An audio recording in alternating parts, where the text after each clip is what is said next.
Good afternoon. The government says it is considering a range of decisive measures in the coming days to ease the burden of rising fuel prices on Ghanaians if the war involving Israel, the United States and Iran persists in the weeks ahead.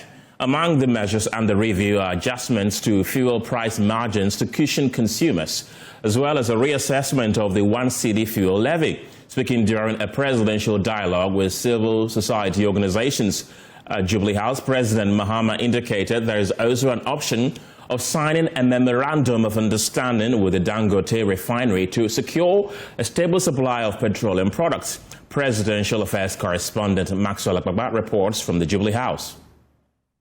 Dialogue with civil society follows similar engagement with the private sector and organized labor. According to the presidency, the session was intended to provide an open, constructive and forward-looking platform for engagement between government and civil society groups. President Mahama commended JoyNews' investigative documentary Tax for Galamsey, describing it as a timely expose that uncovered a long-standing practice in which some district assemblies boost internally generated revenue by taxing champagne machines and other mining equipment. And it had existed before these DCs came into office.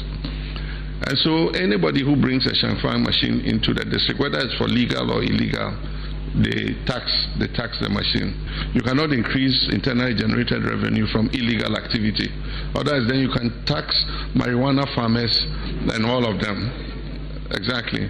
So we've asked the Special Advisor on Governmental Affairs and the Ministry of Local Government to issue guidelines, but also bring them in for orientation on what internally generated revenue raising is. And so I think that the Joy expose was good. Apparently, when we investigated, it wasn't only that district. It was almost all the districts in the gold mining areas were doing the same thing. He expressed concern about the ongoing Israel-US-Iran war, stating that if the situation persists, government will implement firm measures to protect consumers, particularly in relation to fuel prices. We've absorbed it. It's not affected us as much, but if this thing continues some more, then we'll have to take some decisive decisions. Some of the weapons we have is to look at the margins to try and cushion consumers, and then also look at the recently imposed 1 cedi development levy to try and cushion consumers. But my hope is that sooner than later, this war will come to an end, and we'll see more stable fuel prices. But for now, government remains concerned because fuel prices move the transport sector, and the transport sector is the main driver of inflation. Among the proposed interventions is the possible agreement with the Dangote refinery to help stabilize fuel supply and pricing. TOR is getting back on its feet gradually, and they have started processing some crude oil. And so I believe that in the near future, it should be possible for us, at least our product that we left, to give to TOR to process. But for now, we're also encouraged by the fact that Dangote is producing finished product and is producing a lot of that product from crude oil sourced from Nigeria. And so even though he's increased his prices, we'll still have the opportunity to compare prices on the international market. And if it means, entering into some memorandum with him to bring finished petroleum products from Nigeria, I think that we should be able to do that. The event also featured some light-hearted moments. Because the pressure of the blood that has to flow through the kidneys for them to function destroys the capillaries in the kidney.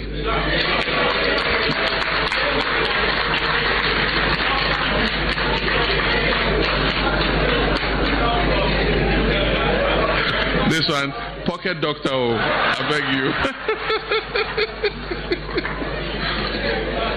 Don't go and report me to GTech. That's President Mahama there. He also signed 5 bills, including 3 amendment bills passed by Parliament into law. They include the Security and Intelligence Agencies Act 2025, which, among others, restructures the national security architecture and renames the National Intelligence Bureau back to the Bureau of National Intelligence. The president says this will stop with the confusion with NIB Bank. He also signed the Growth and Sustainability Levy Act, which reduces the levy on mining companies from 3 to 1% following the introduction of a sliding royalty scale. So I've signed 5 bills into law. The first one is the Security and Intelligence Agencies Act 2026.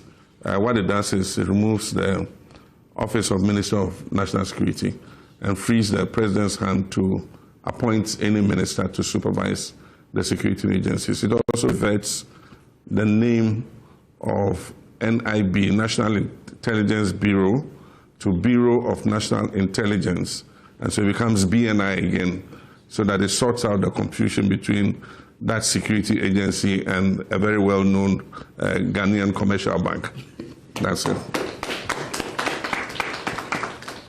Then this is the University of Engineering and Agricultural Sciences Act 2026. It sets up another university in the eastern region at Bonsu with 2 campuses, 3 campuses, a main campus at Bonsu, second campus at Ohau, and the 3rd campus at Achirenswa in the Ahafo region.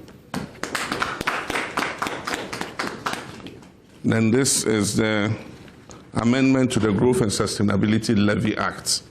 As you are aware, the act was amended to increase it from 1% to 3%. And so this act reduces it again. That is the levy on mining companies. It reduces it again to 1% because of the introduction of the sliding scale for royalties.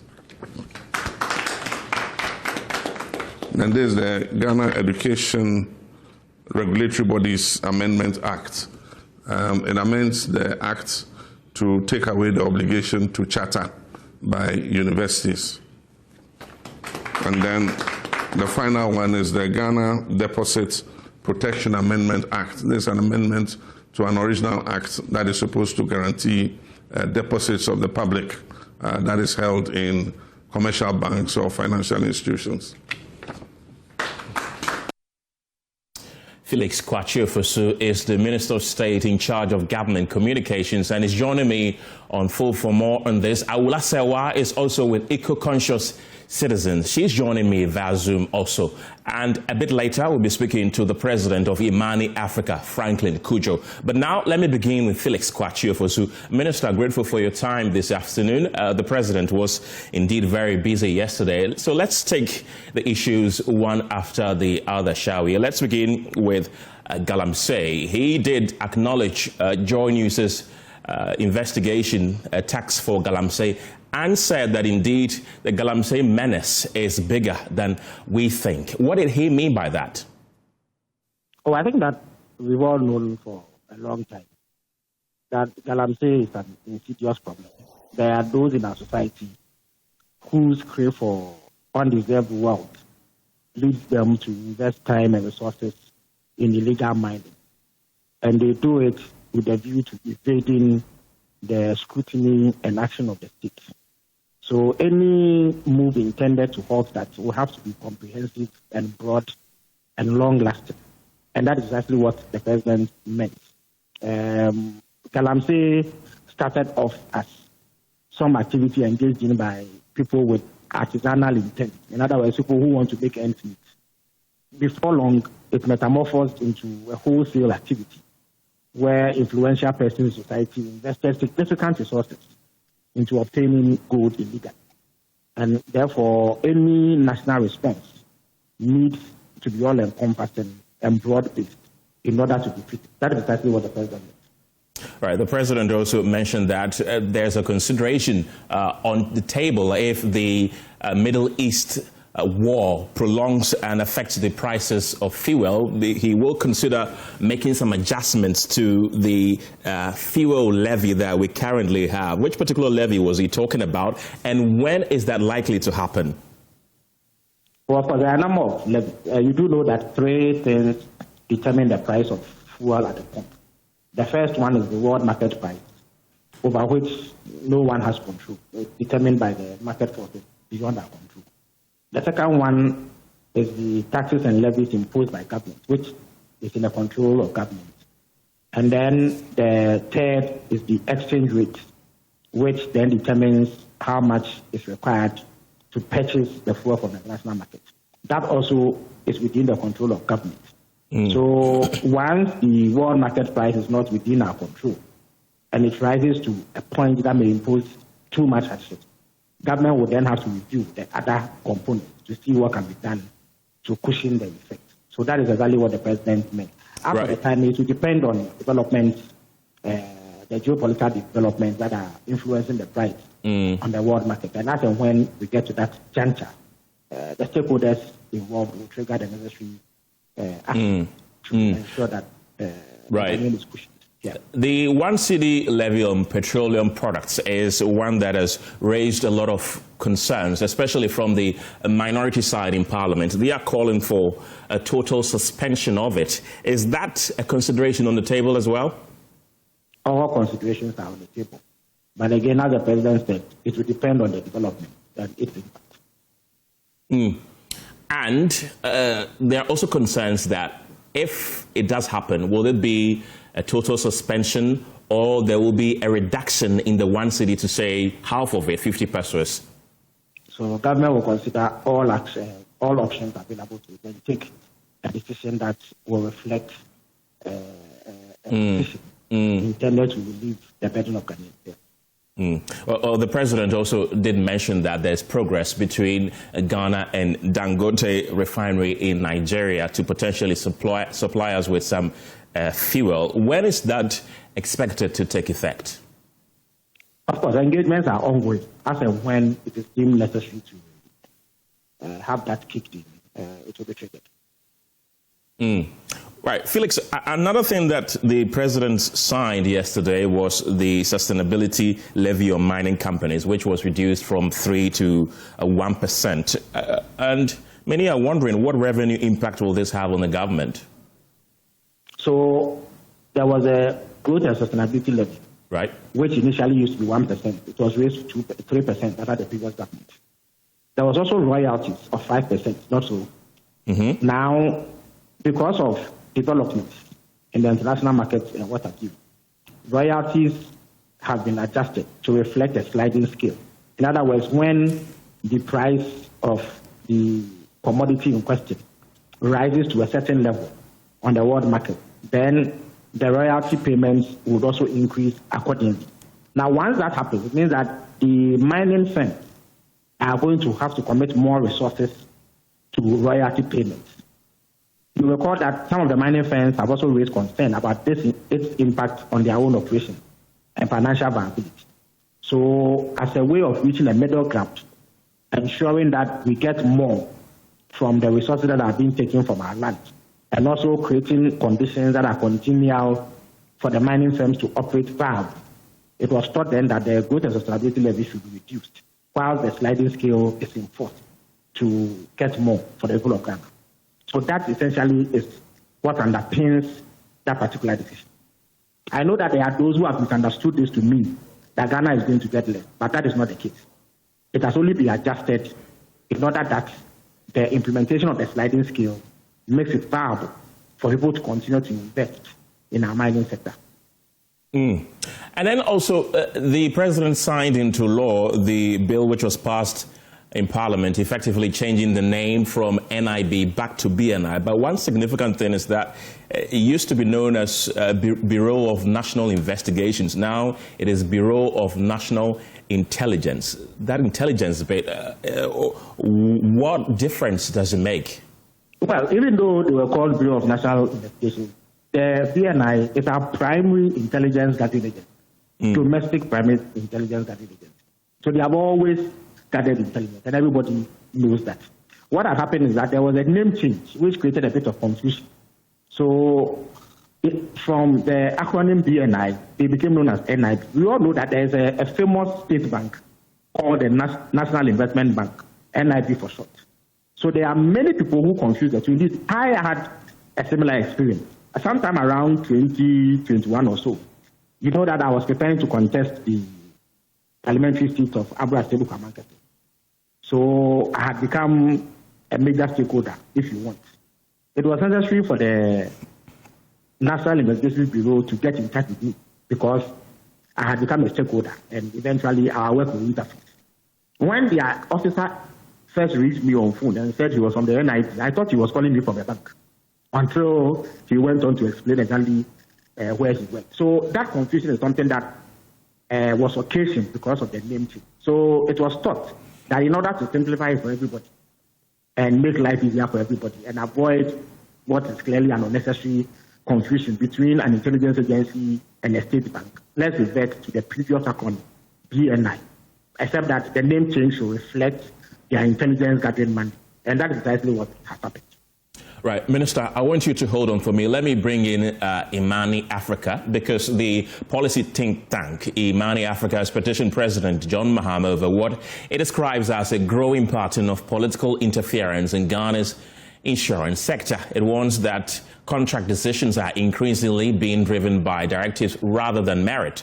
The petition was presented by Imani founder Franklin Kujo during a civil society meeting at the presidency yesterday. It follows strong concerns raised by business leader Sam Jonah, who last week warned that political meddling in the sector is becoming more systemic and more dangerous. Speaking at a sector forum, Sam Jonah cautioned that the integrity of Ghana's insurance market is under serious threat.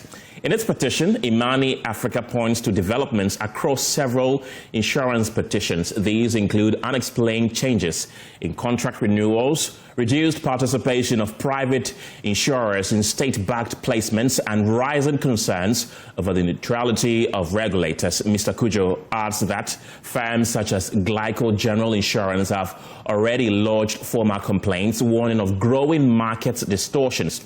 Thankfully, Franklin Kujo is joining me right now on Zoom for more on this. Mr. Kujo, grateful for your time this afternoon. First, you've been scoring the C or SCO's meeting with the president yesterday. What do you make of it? Good afternoon. Can you hear me? I can, loud and clear. Right. Well, thank you for having me. First of all, let me correct a few, probably an impression you created that I presented a petition to the president yesterday at the meeting. It wasn't at the meeting at all. This was after the meeting. And by the way, I think yesterday's meeting was very productive. I mean, one of the very productive engagements I've actually witnessed in the last decade, I must say.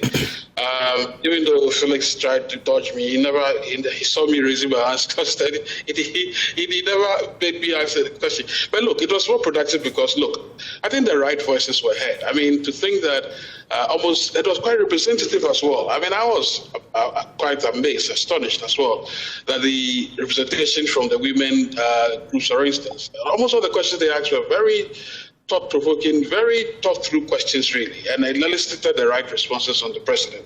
So I thought it was interesting. I must say that, as I said, again, the response of the president, well, like it or not, it tells you that he understands the policies, the interconnectedness of issues and all of that. He's always been on top.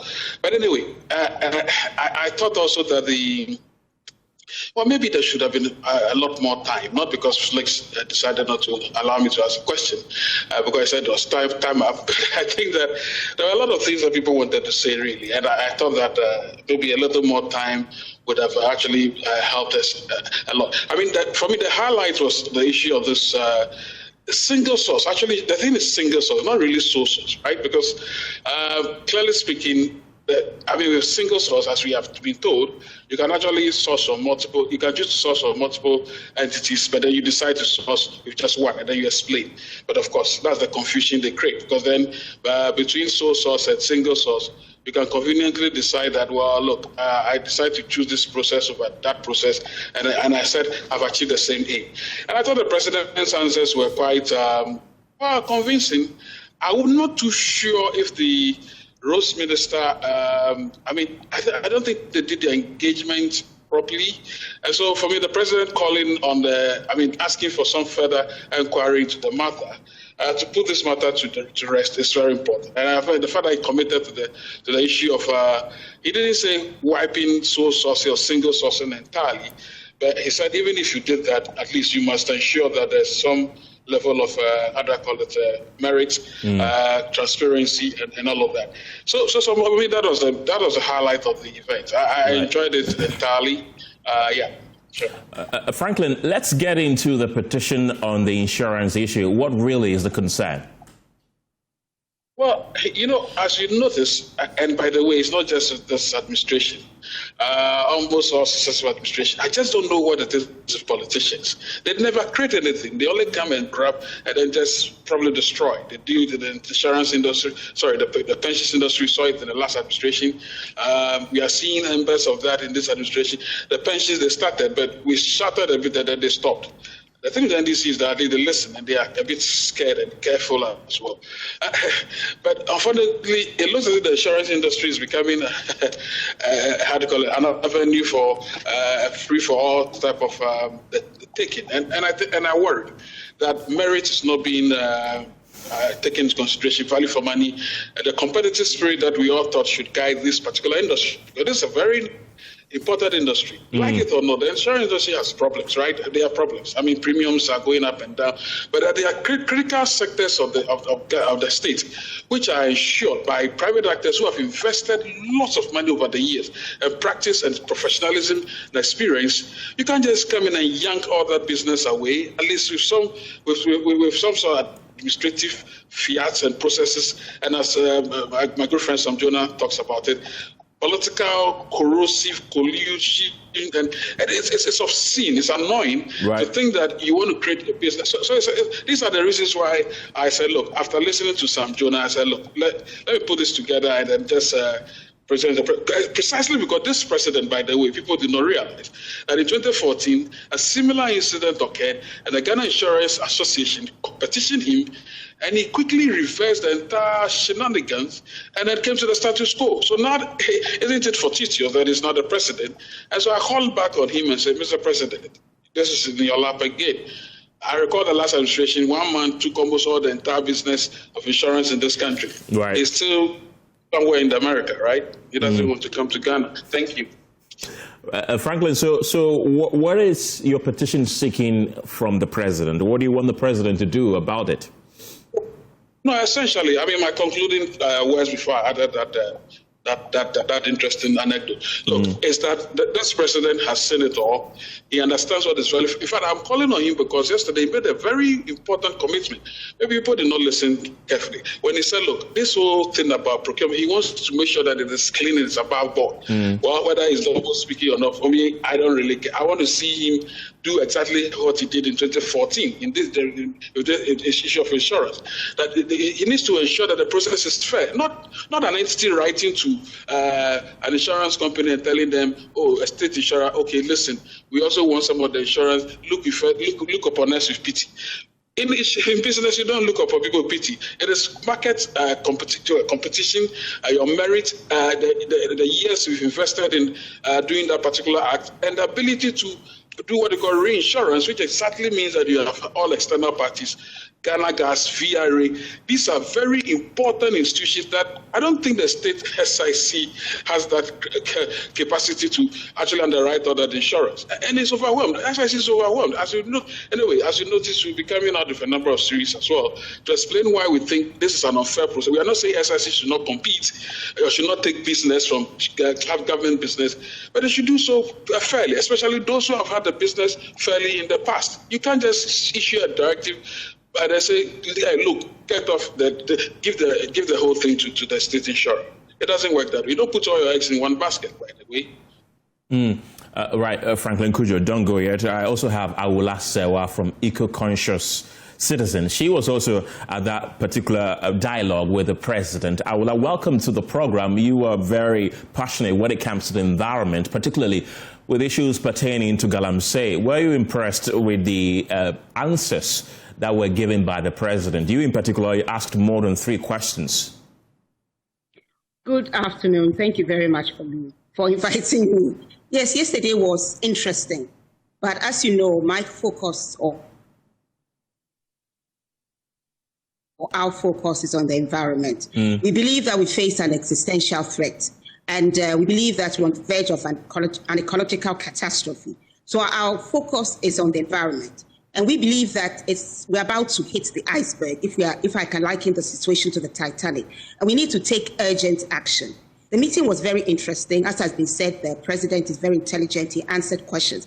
But for me, I would have preferred a meeting with environmental CSOs, a meeting focused on the state of the environment. Because our scientists have spoken.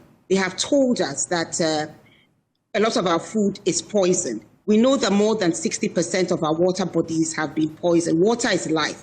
Without water, we'll all die. So we really need to take drastic action. And I'm not getting the feeling that that is what is taking place. All right, I will not don't go yet because thankfully we have the Minister of State in charge of government communications still on the line with us, Felix Kwakye Ofosu. Felix, you've been listening to two persons who were at this particular dialogue with the president yesterday. Do you have any comment on the submissions they made so far? Well, I think their assessment of the program yesterday reflects exactly what happened. Regarding the issue about insurance, I must admit that I do not know much about it. But perhaps a review of Franklin's petition may reveal matters that require urgent attention. And I'm sure that once the petition reaches the desk of the president, he will look at it and appropriate action will be taken where it is required. Regarding I will let the request for a more, if you like, detailed meeting with environmental activists and groups involved in environmental activism. I'm aware that the Minister for Lands and Natural Resources is on the verge of putting together such a meeting. And when the time comes up, she will receive an invitation, as will her colleagues in the environmental activism front, to attend upon the minister. And then we can dialogue on the way forward regarding the challenges that we face with our environment. So it is something that government is quite interested in. Right, and then President Mahama yesterday also instructed his office to secure the full report from the Fourth Estate after its expose on procurement processes linked to the contracts under the government's flagship Big Push infrastructure program. How far with that? Oh, yes, of course. The President has heard the debate. He's heard snippets of information put out by the Fourth Estate. The Minister for Roads and other officials of the ministry have also spoken and provided responses. So the President wants to have a full picture. So he has requested the Fourth Estate to submit details of whatever they have. And then he has requested the Roads Minister to also present a comprehensive response to the issues raised by the Fourth Estate. He will set both sets of presentations side by side, and then he will make a determination on the way forward in the matter. Earlier today, though, the Fourth Estate posted on their social media that after the president's request, the Roads and Highways Ministry have deleted the published data from their website. Is this something that the office of the president has become aware of? Well, I don't think that we need to be bogged down by cherry picking and nitpicking. That every single action taken by the Roads Minister then becomes a subject of the Fourth Estate inquiry. Minister, I would want you to kindly speak up for me. First of all, yeah, hello? Yeah, better. Yeah, I'm not sure that we should be bogged down by such clips. You know, the substantive matter is that the Fourth Estate says it has reviewed a number of road contracts which have been single-sourced and therefore has a difficulty with it. The Minister of Roads has also responded. The President says, okay, Fourth Estate, bring me what you have. The Minister of Roads will be required to respond comprehensively. Then we can determine the way forward on the matter. As for what is on the website or not, for me, I do not think that it is material to the discussion that we have. Every road contract has been awarded. It's publicly documented. It is a document that cannot disappear. So it's not as if anybody can hide in it. Therefore, I do not see the relevance, in my view, of this question that you asked relating to some information that is not on the website of the Roads Ministry. It is government of Ghana money that is used to finance these roads. So all of it will be accounted for to the latter without let or hindrance. So I do not think that we need to be bogged down by some of these distractions. Minister, I want you to stay with me and let me bring back Franklin Cudjoe. Franklin, you were there. You've mentioned that you were very impressed with the president's responses to the dialogue that they held with the CSOs. But one major concern is Galamsey, and you are one of the individuals who have propagated the fight against illegal mining. The president's responses to illegal mining, he has admitted that indeed illegal mining is bigger than even what many people imagine. What do you make of his responses when it came to illegal mining? Then again, I think he was responding to basically using the same information that we've all heard. 9 months, and the fact that 9 months is incapacitated. I've heard that 9 months is supposed to be giving some speedboat. I'm surprised that they just realized that they will need speedboats because all these people operate on the waterways anyway. That's not to say that 9 months does not do anything. I think there's some updates. You know, when you want to hear the extent of the fight, I think you probably want to hear from the likes of Madam Ewola and then Erastus Danko. I mean, I defer to them because every time I read them, then I know, okay, I know the state of things. The last I read of Erastus, it looks as if there have been some noticeable progress. But again, because there's no, I don't think we are so laser focused to the extent that we can say that we have all our eyes everywhere. But a few I've read, I'm a bit convinced that the fight is still on, but it needs a lot more support. And as I hear, they want to be giving 100 million.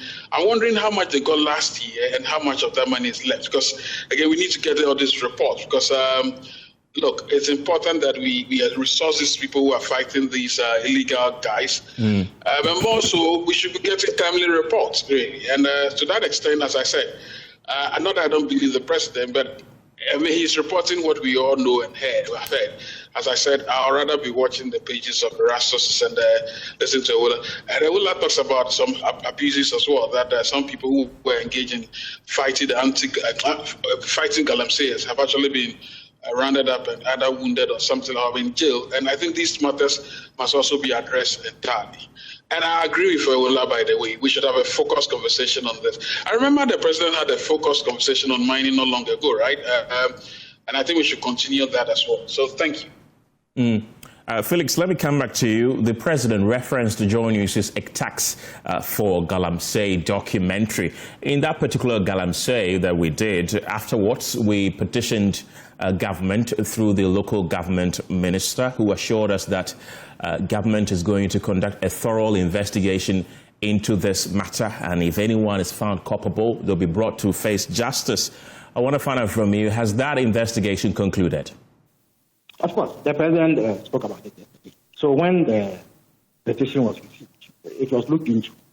Now, if you looked at the documentary and did not have a fuller picture of what was happening, it will create the impression of some clandestine, illicit activity undertaken by a specific DC.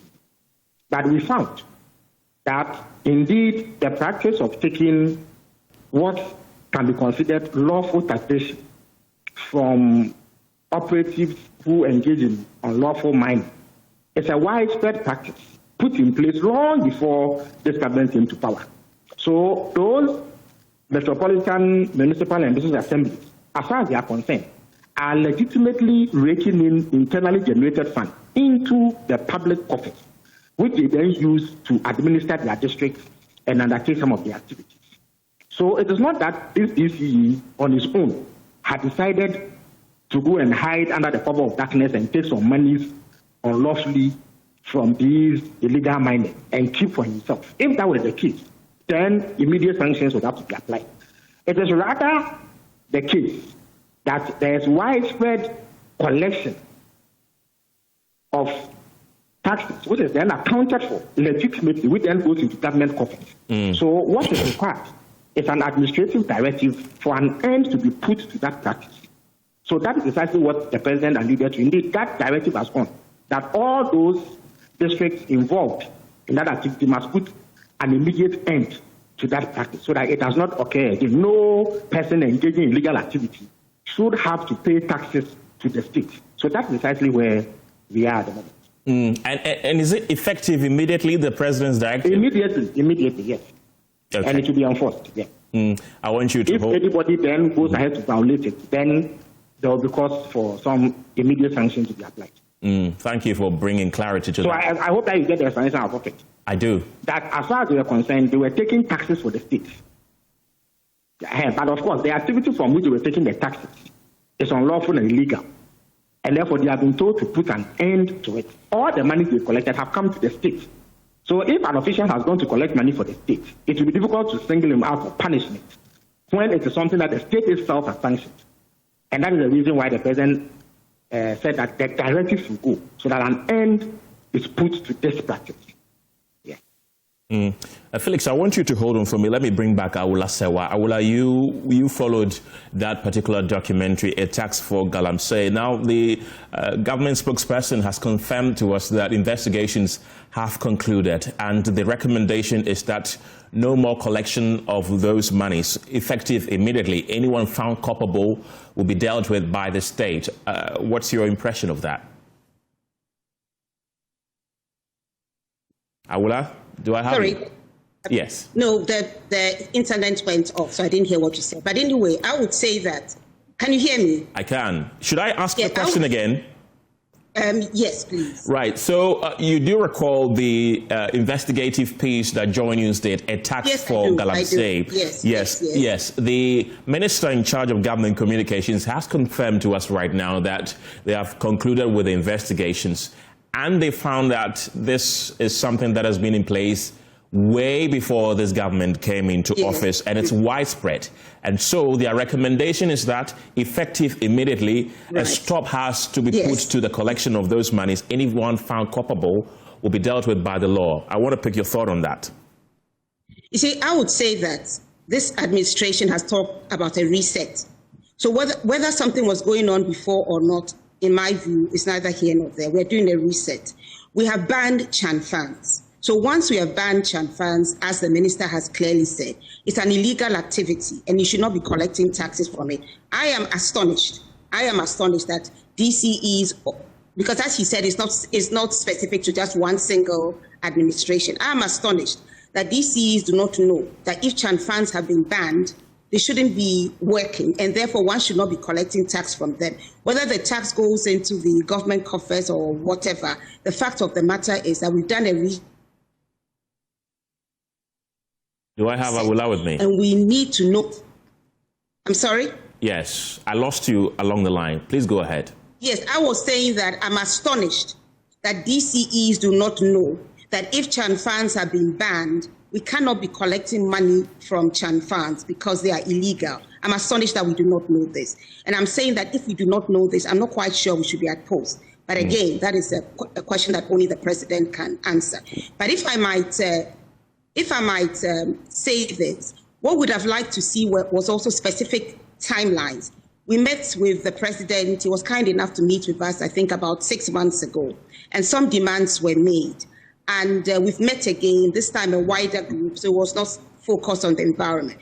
But there was not enough time to get deadlines so that we know by when certain demands will be met. Because you see, if we're on the verge of a catastrophe, it's not really the time to be dialoguing. The time is to take action. And if anything, we want to know that you made this demand, this action has been taken, or this action will be taken by this day. I don't think the urgency or what CSOs are saying is really getting through. We're on the verge of an ecological catastrophe. So what we need to do is to take the steps that need to be taken.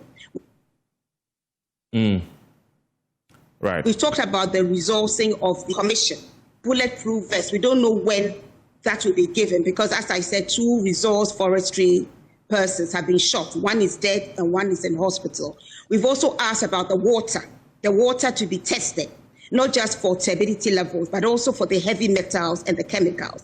Because when water is clear, it doesn't mean it's safe. Mercury, arsenic, cyanide do not have a color. We don't know by what time we'll be seeing published results so that Ghanaians know exactly what they are drinking. So we will benefit from some specific timelines. And we'd like to know when our diverted waters, like the Ancombra, and when Chan funds will be totally off our river bodies. I believe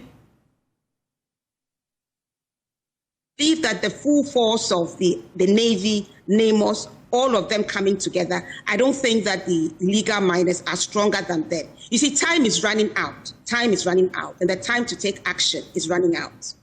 Thankfully. And of course, we'd like to have a deadline as to when the activists, the charges against them will be dropped. You cannot be serious against illegal mining when the activists, the community members who are helping to fight it, are being prosecuted. Unfortunately, there wasn't enough time for the Attorney General to respond.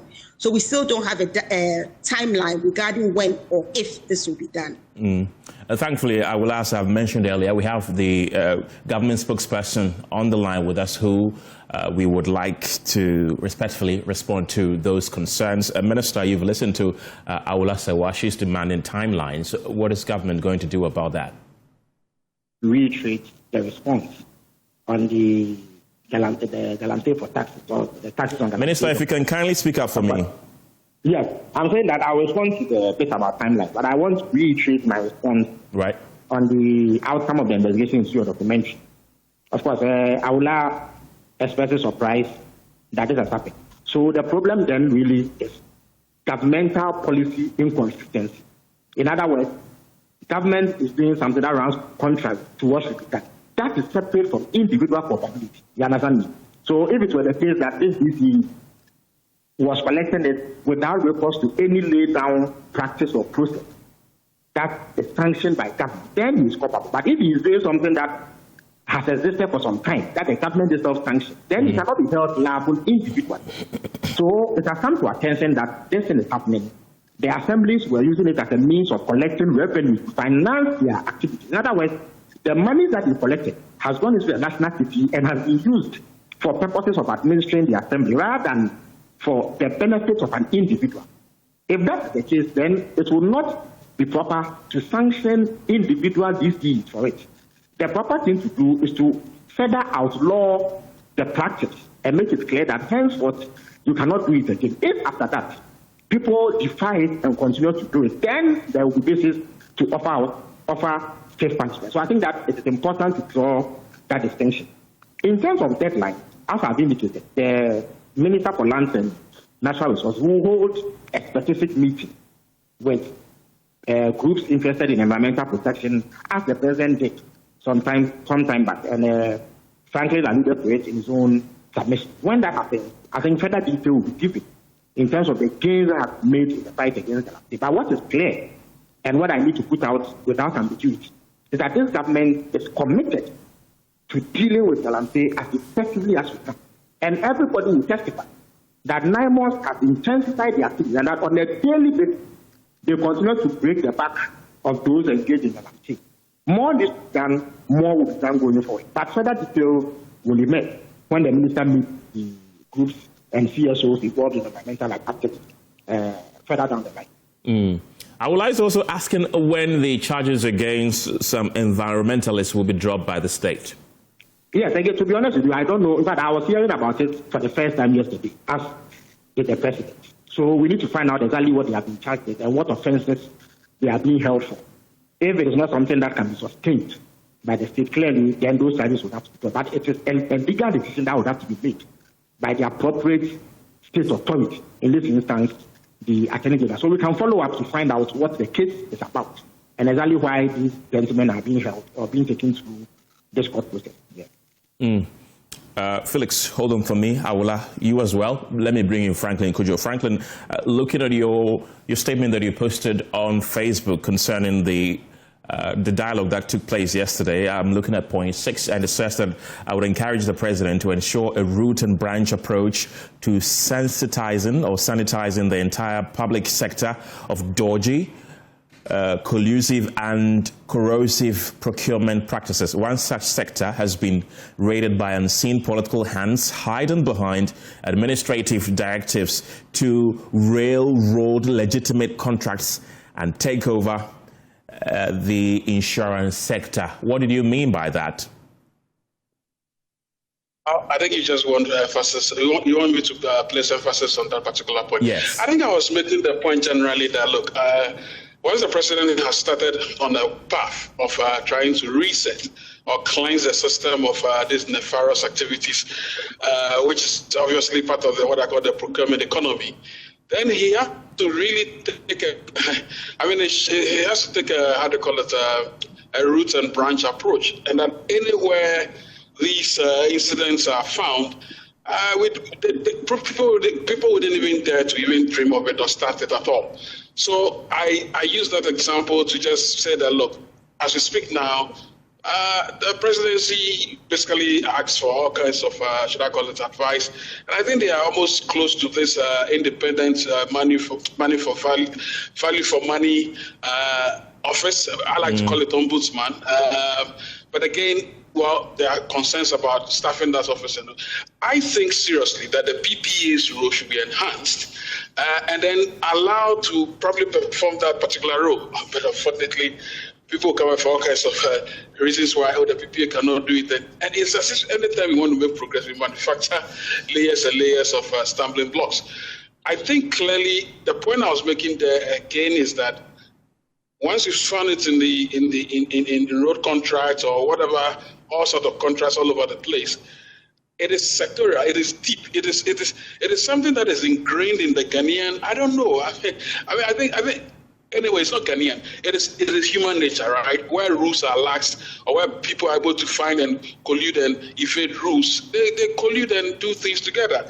So you see that this economy is generally driven by the state, and the state is the highest purchaser of things. And so when it happens, you can be sure that all sectors are at their mercy. And one sector is the insurance industry. So my call on the president is that now that he's shining light through the road contracts and all of that, I think he should extend it entirely. It should become a practice that in this country, when you want to get into business in the States, it will be based on merit, it will be based on competitive process, and then definitely fair value. And so for me, these are the things that I wish to see the president will leave as a legacy. But otherwise, we are going nowhere really. Franklin Kudjo is the president of Imani Africa. Thank you very much.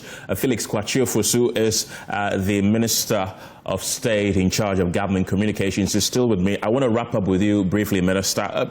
First, there are concerns about how government intends to cushion Ghanaians amid the rising prices in petroleum products. You've mentioned the long-term decision that government wants to take, that is to effectively remove some taxes there. But in the short term, what is government going to do? Briefly. I have not categorically stated that taxes will be removed. I have said that the president said yesterday that we will study the situation and respond appropriately if government needs to do something about its own. Reviewed, I mean. Yes, exactly. So review the situation and see what can be done to cushion the Ghanaian. But that will depend on the situation.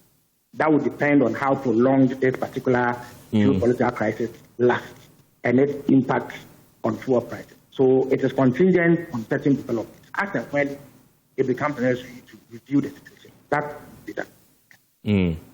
Minister, thank you very much for your time. That's Felix Kwakye Ofosu. He's the Minister of State in charge of government communications. Awula Sewa is with eco-conscious citizens. Awula, do I still have you with me? I want to give you the final words in about 30 seconds so that we wrap up this conversation. Awula.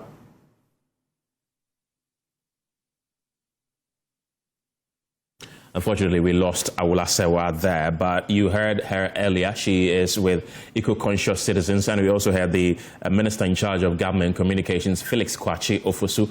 And earlier we heard from Franklin Kudjo, who is the president of Imani Africa.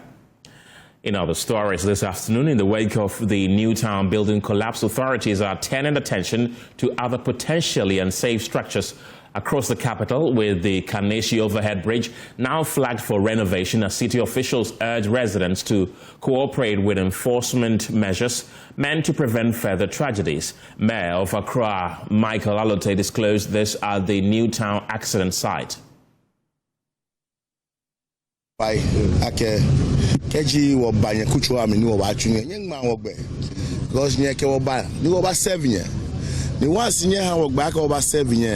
It's right, I can kill a bang when Nani be here. Nick you on a Carnation overhead there. As an fair renovation. In Tejame, in a shame of Fiam or a. We are urging everyone to allow us to do our work when we come to your neighborhood. As I speak, the Kaneshie overpass isn't safe. It needs renovation. I drove away every trader out there and assigned the task force to watch over the place. But when the task force leaves in the evening, the traders return. We have a sanitation court at AMA.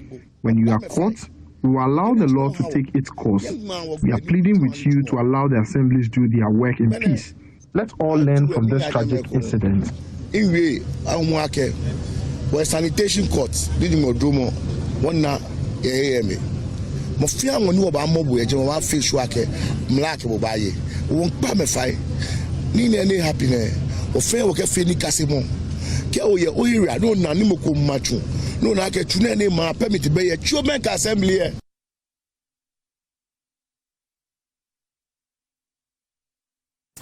Let's now take you live to Kaneshie, where my colleague Adobia Sari is standing by with the latest. Adobia, what are we learning?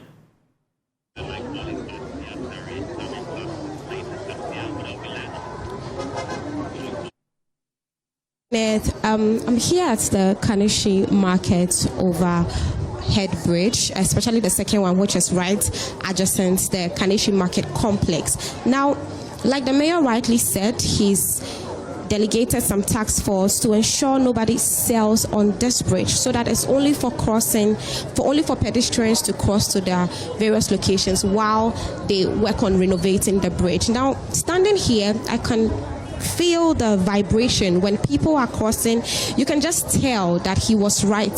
The bridge is structurally weak, and then I can see also that the banister, which is supposed to be the railing attached to the bridge, is gradually wearing off. It's detaching itself from the bridge. You can see that the metals have corroded and some have completely detached itself from the bridge. That's some of the railings. Now, we came to meet some traders here without a task force in sight. Initially, they were selling on the bridge, but you can see in your shots that they are packing up. The moment they saw some of the task force members approach the bridge, they started packing up. Now, when I engaged them earlier, they were honest enough to tell me that they know what they are doing is not right. They've been told to leave, and it's unsafe for them to be here because the mayor has given that instruction.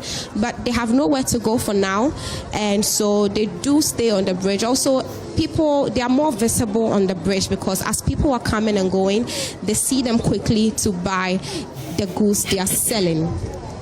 Now, I had one of the task force members here. He's off to drive some people away. The moment he joins me, I'll engage him in a conversation as to the instruction they're given and how long it is that is going to take for all of these things to come to an end. Hello. Hi. Good afternoon. How are you? Come again. What's your name? My name is Victor. Okay. How many are you here, the task force members? We are 4 people. 4 people. You come here every day? Come again. Do you come here every day? We are here from Monday to Friday. But Saturday and Sundays you don't show up. Now, what's the major challenge? I know your work here is to ensure that no trader sells on the bridge. But what's the major challenge you're facing with that? The major challenge we have here is when we came in the morning, around 6:30 to 7, we will start them. They sleep here in the night, so we start them maybe by 9:30 to 10 o'clock. We sack everybody, but they don't take the machine to the place they keep it, but they left in the side inside. So sometimes when we get them, we are going to buy food. The time we come, they open the machines and they started selling. So sometimes we take the machines and throw it away and things. One of the ladies say, "You will curse me, you will take me to another place." So all the time we are fighting with them. Even if this afternoon we get down, the time we come, if you see it, they are started selling here. So let me ask you this. At what time do you close? And are you sure? Because the mayor told us today that when you close, they come back. Oh, at what time? We close at 5 o'clock. They are around. They hang around. So a bit 5 o'clock, then we will come and tell you that Masa 4-5 mumpon. Normally, we to me by say, "Oh, you have for mumpon. Here me pon 4 o'clock." Now, be some say, sometimes now, last time, one of the lady, Eddie Akunya, because of my time now, Eddie see from. Or see here me for so the Yamama and Todia. Inti pamo mukra na so munyama na they no allow. Inti mi fa nyama no e no the bomb in fin, Akunya no bomb in fin. So from there, no, me can't just fit in there come. Me buy the petrol. Ni manches beba. Me also no kwani nyama isiwa meshino. So, is it the case that these people have nowhere to go at all? Don't they have sports, or they are here for visibility? Maybe people will see them easier. Or are you aware, or do you know whether they've been given a place and they just don't want to stay there? Yeah, they don't have anywhere to go. But they say that the AMA and the Assembly and the President to find some praise to them. When they find some praise to them, they will go. So don't you think they have a good argument? Come again. Don't you think they have a good argument? They don't have a place to go. They need to sell to make money to cater for basic needs. If you were in their shoes, what would you do? I'm not siding with them. I'm not justifying their wrongdoing. So let me ask you, since they don't want to speak, what should be done in the interim to help these people? Madam, yourself, you see the way the bridges. Some people, when they are passing by, they are just fear. So people who they are to cross the bridge because of the bridge is weak. And sometimes, no, if you can in the morning, like a time. They say all the time, no, we are here to talk to them. Breed no ISA, NTSRM, Mofa Munyamanisi from Breed no ISA. But all the time, no, they are fighting with us. And you came here this afternoon, you see that there's the Lord man. We sack everybody, and they're down there. We are just getting down to go and buy food. After we come back, no, they come. I'll come back to you, but I'll come back to you. Don't go. While we are at this, I see that one of his colleagues is trying to drive the others away. They are unhappy, but this is a dicey situation. The bridge is weak. It's been declared unfit. It's been flagged as one of the structures that urgently need renovation in Accra. So the only activity that should be going on the bridge for now is the crossing by pedestrians. Also, it's actually not even right to be selling on the bridge because it causes the place to be crowded and then less spacious. There's not free movement because when you come here in the evenings after the task force leave, they leave just a narrow path in the middle for pedestrians to cross. So these traders say they need a place to put their wares and sell.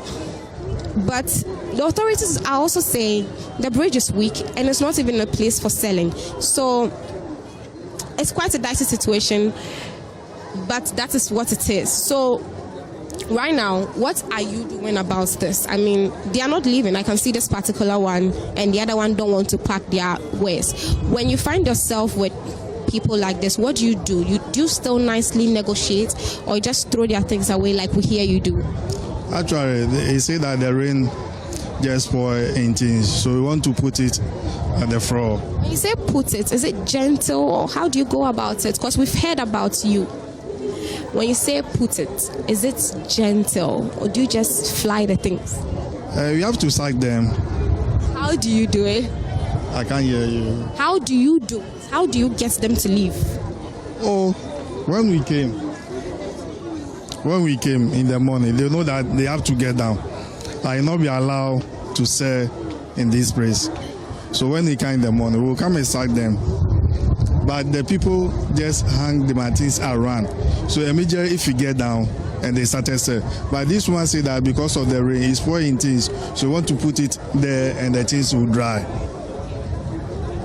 So that's why you've left here. Okay, so there's a money box seller here. I approached her earlier, but she still doesn't want to speak. But the things she sells are wooden and foamy. So you see pillows and money boxes, what we popularly call susu box. She explained to the task force people that the rains that came 2 days ago have caused her things to be wet. So she's not placing them here to sell them, but to dry them. And they've understood to allow her to do that. So there's a situation here at Kaneshie Market right now. The traders are not here. The few people who came to have been asked to move by the task force. But I'm sure the situation will be different when night falls. Kenneth. Adobe Asari, thank you very much.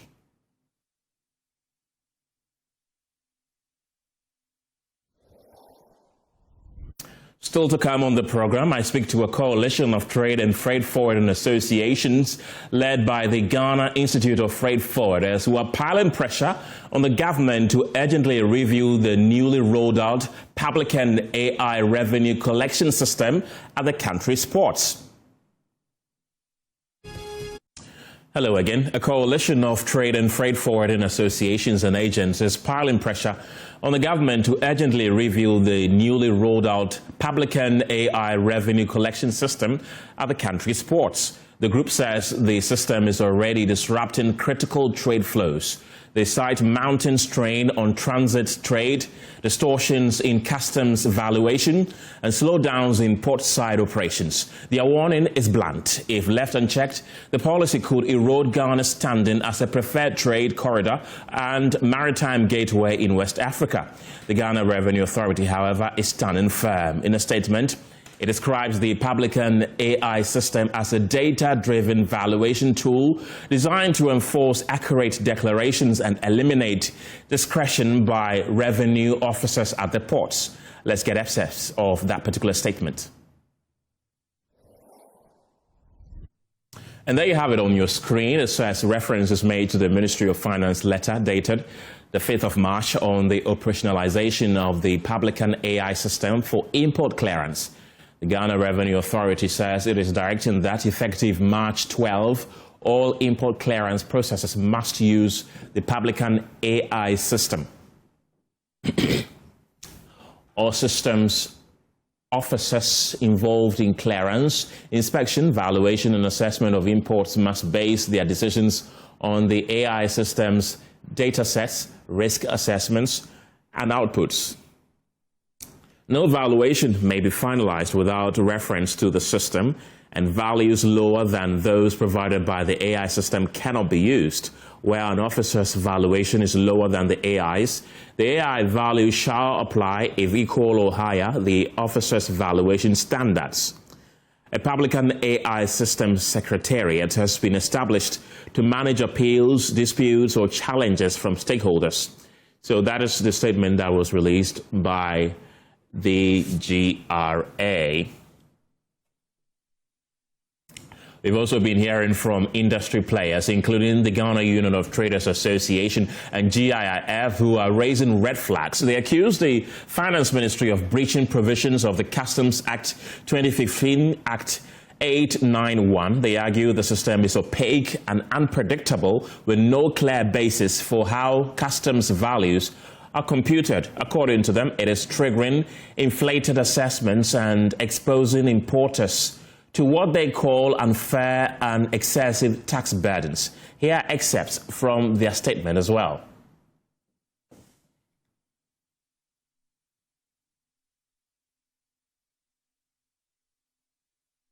And this is it. It says that defective implementation of public and AI is disrupting trade facilitation and causing significant business losses. And they go on to give the background, which has already been captured by the preceding press statement. So these are what they call failed expectations. They said that the promise was efficiency, speed, predictability. The reality is that there's been delays, uncertainty, and system-wide disruption. And they are also talking about cargo clearance delays, which they say the AI-triggered queries are causing prolonged processing times. Clearance now takes days or weeks instead of hours. Perishable goods are the hardest hit.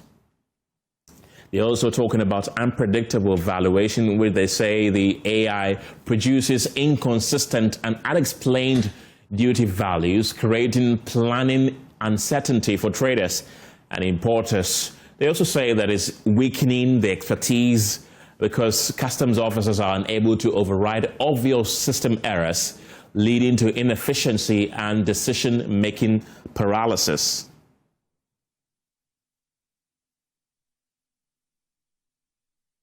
So that's the joint statement that has been released by the group who are opposing this particular issue there. Let's get talking, and I've been joined in the studio by a number of them. We have Paul Kwabena Mensah, who is the General Secretary of the Ghana Institute of Freight Forwarders. Obri Ejay Michael is the convener of the Coalition of Concerned Importers and Exporters, Traders and Freight Forwarders. Yao Che is also the president of the Association of Customs House Agents Ghana. Gentlemen, thank you very much for your time this afternoon. I want to begin with you, Yao. What really are your concerns? Because per what the institutions are saying, this is an AI-driven tool that is there to help make the work smooth.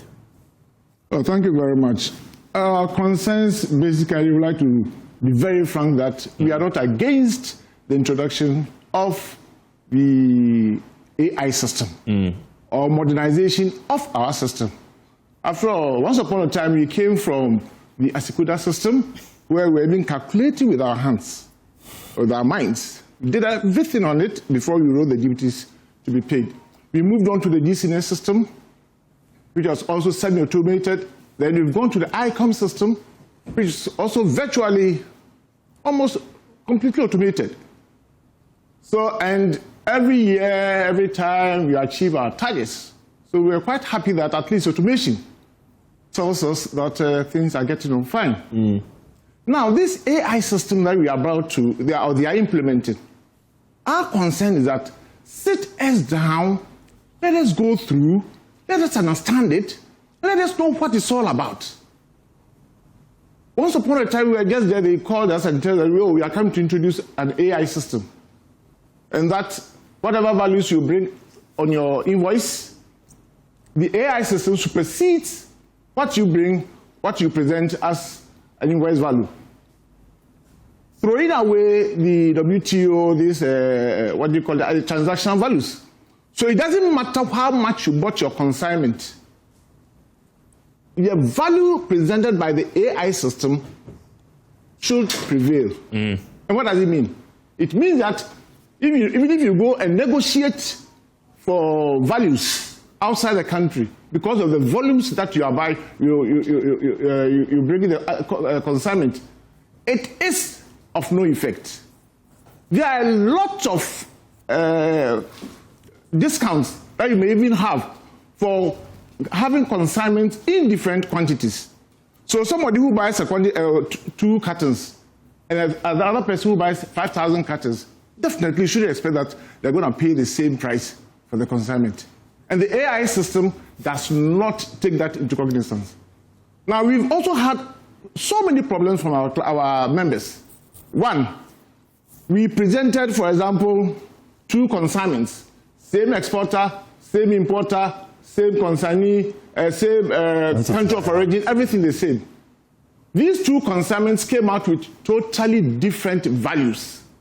Then we ask ourselves, on what basis is the AI system being formed? On what basis? We also had a consignment, 1 to 10 items, same items, outer covers, 1, 2, 3, 4, 5, maybe the same outer covers. Now it could be one is black, one is blue, one is green. That is why it's had 10 items. The values for items 1 to 6 were different from the values from items 7 to 10, even though they were the same items. The AI system always does evaluation in USD. How come?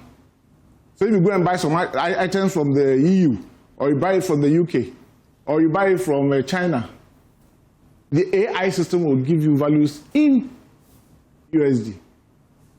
Again, our used items after extensively used, semi-used, or whatever, are definitely, you can definitely do the valuation based upon one value. Every used shirt should give you value $2. No. And when it comes to shirts, we have different types of shirts. We have different types of shirts. That is why WTO, in its own wisdom, saying that whatever value you have, whatever the transaction value, come, let us present it, let's sit down, analyze it, assess it, then customs would make a decision on it. And customs, they have the expertise to do these things. They have the expertise to do these things. We have done that for so long. But unfortunately, we bring in such a system and say, yes, it's AI system, they're top of the range.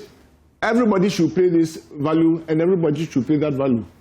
As at now, those who even brought in their consignments about a month or so ago, now, some of them are even paying up as much as 4 times or 5 times of what they paid about 2-3 months ago.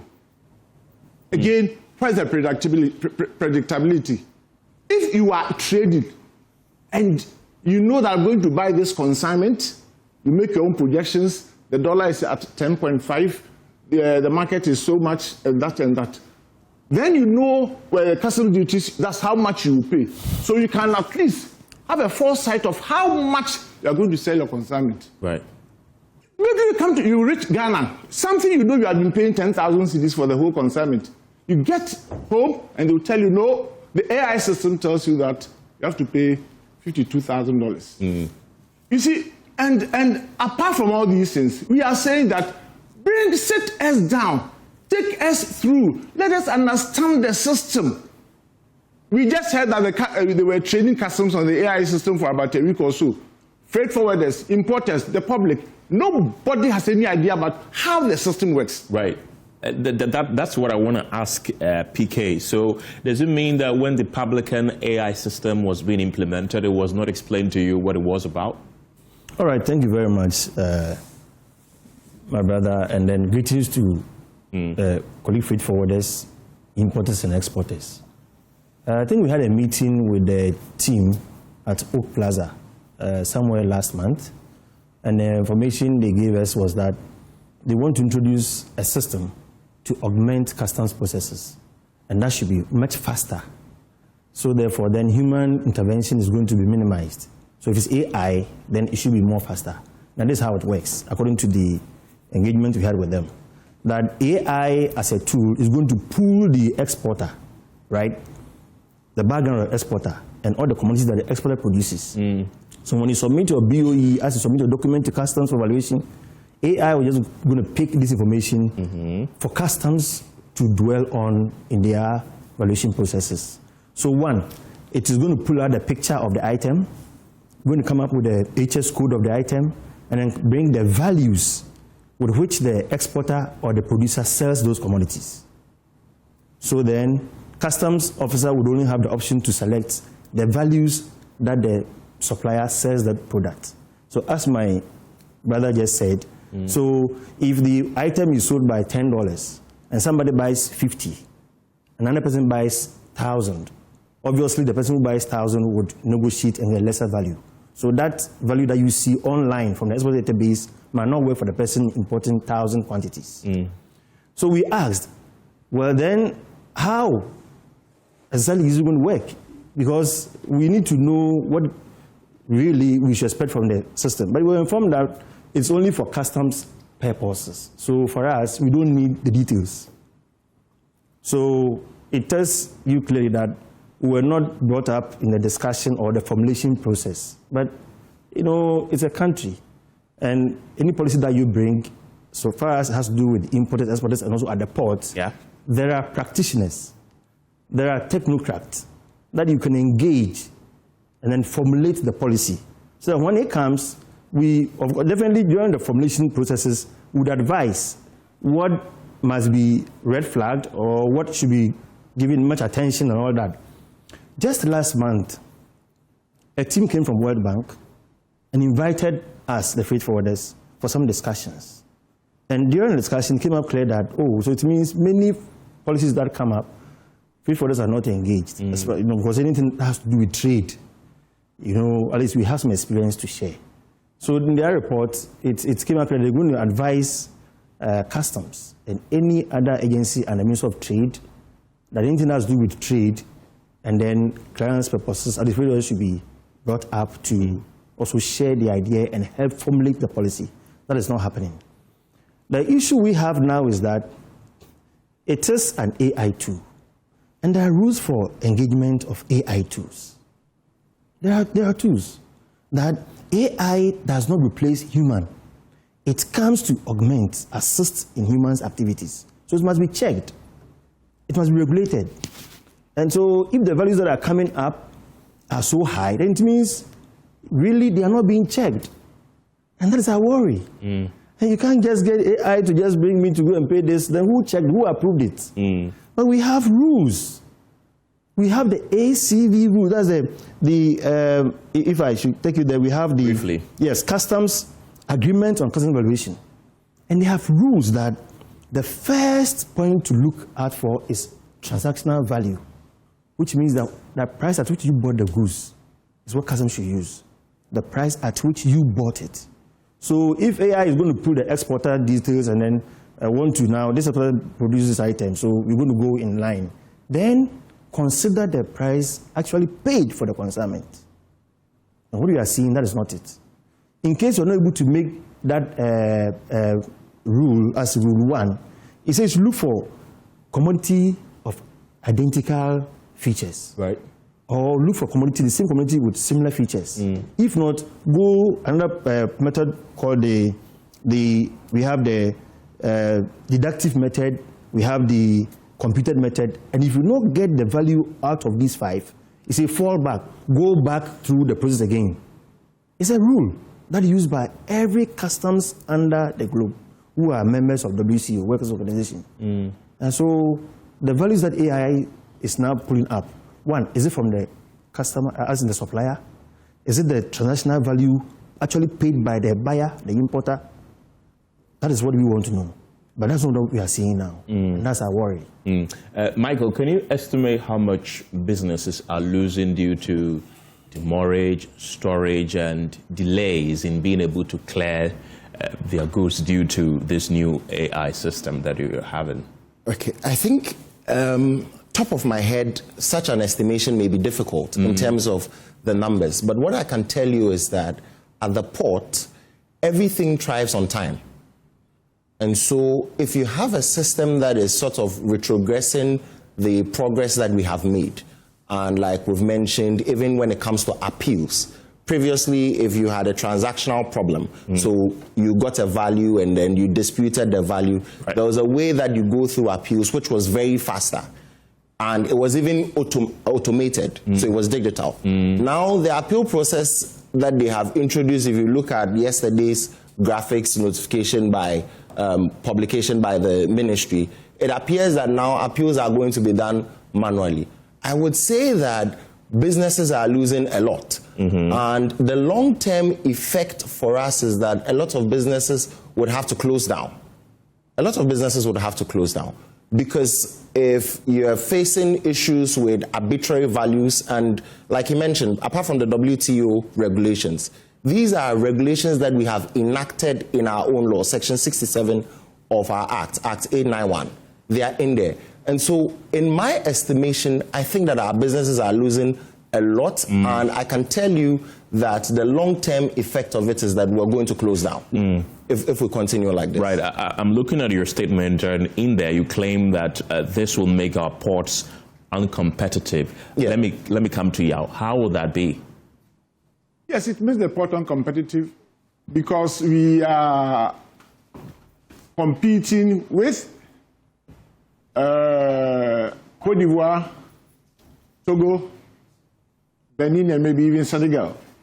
In terms of the landlocked countries. Now, if these countries find doing business in Cote d'Ivoire easier, cheaper, why not?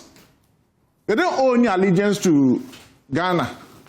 They will just keep on shifting their businesses to the other countries. They will never continue losing business. No. They would rather say that let's go to Cote d'Ivoire where we can ship our goods faster, easier, and better, and where we can even predict the cost of doing business.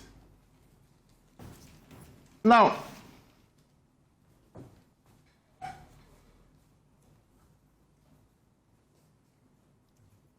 we are not being competitive because we can't even predict how much we are paying for our goods. We can't even predict our valuation system. It's on changing. We can't even predict the cost of clearing our consignments. We can't even predict how our processes are even going on. As at now, when you even call the average freight forwarder, the average importer, and ask him, what is the evaluation system existing at the port now? You wouldn't even know. They say, yes, the AI system they claim they have introduced, but then it's not being explained to us properly. We don't even know how. Even the customs officers, even the customs officers, they don't even understand what the AI system is all about. But because they feared it's AI, everybody talks about AI. I mean, music, we have AI in data formulation, and others, we have AI. So we thought that was the top of the range and it's good for everybody. No. And let me also say that even our hearts also go out for our young traders who go out and buy goods in smaller quantities to come and sell. Those who buy even on the markets, on the open markets, and they come and these AI-generated values, they negotiate. Definitely, they negotiate. They go and roam and get very cheap prices before they even come in to come and sell the items. Then you come here, they will slap you with an AI value, which is about even 5, 6, 7 times of what you negotiated for.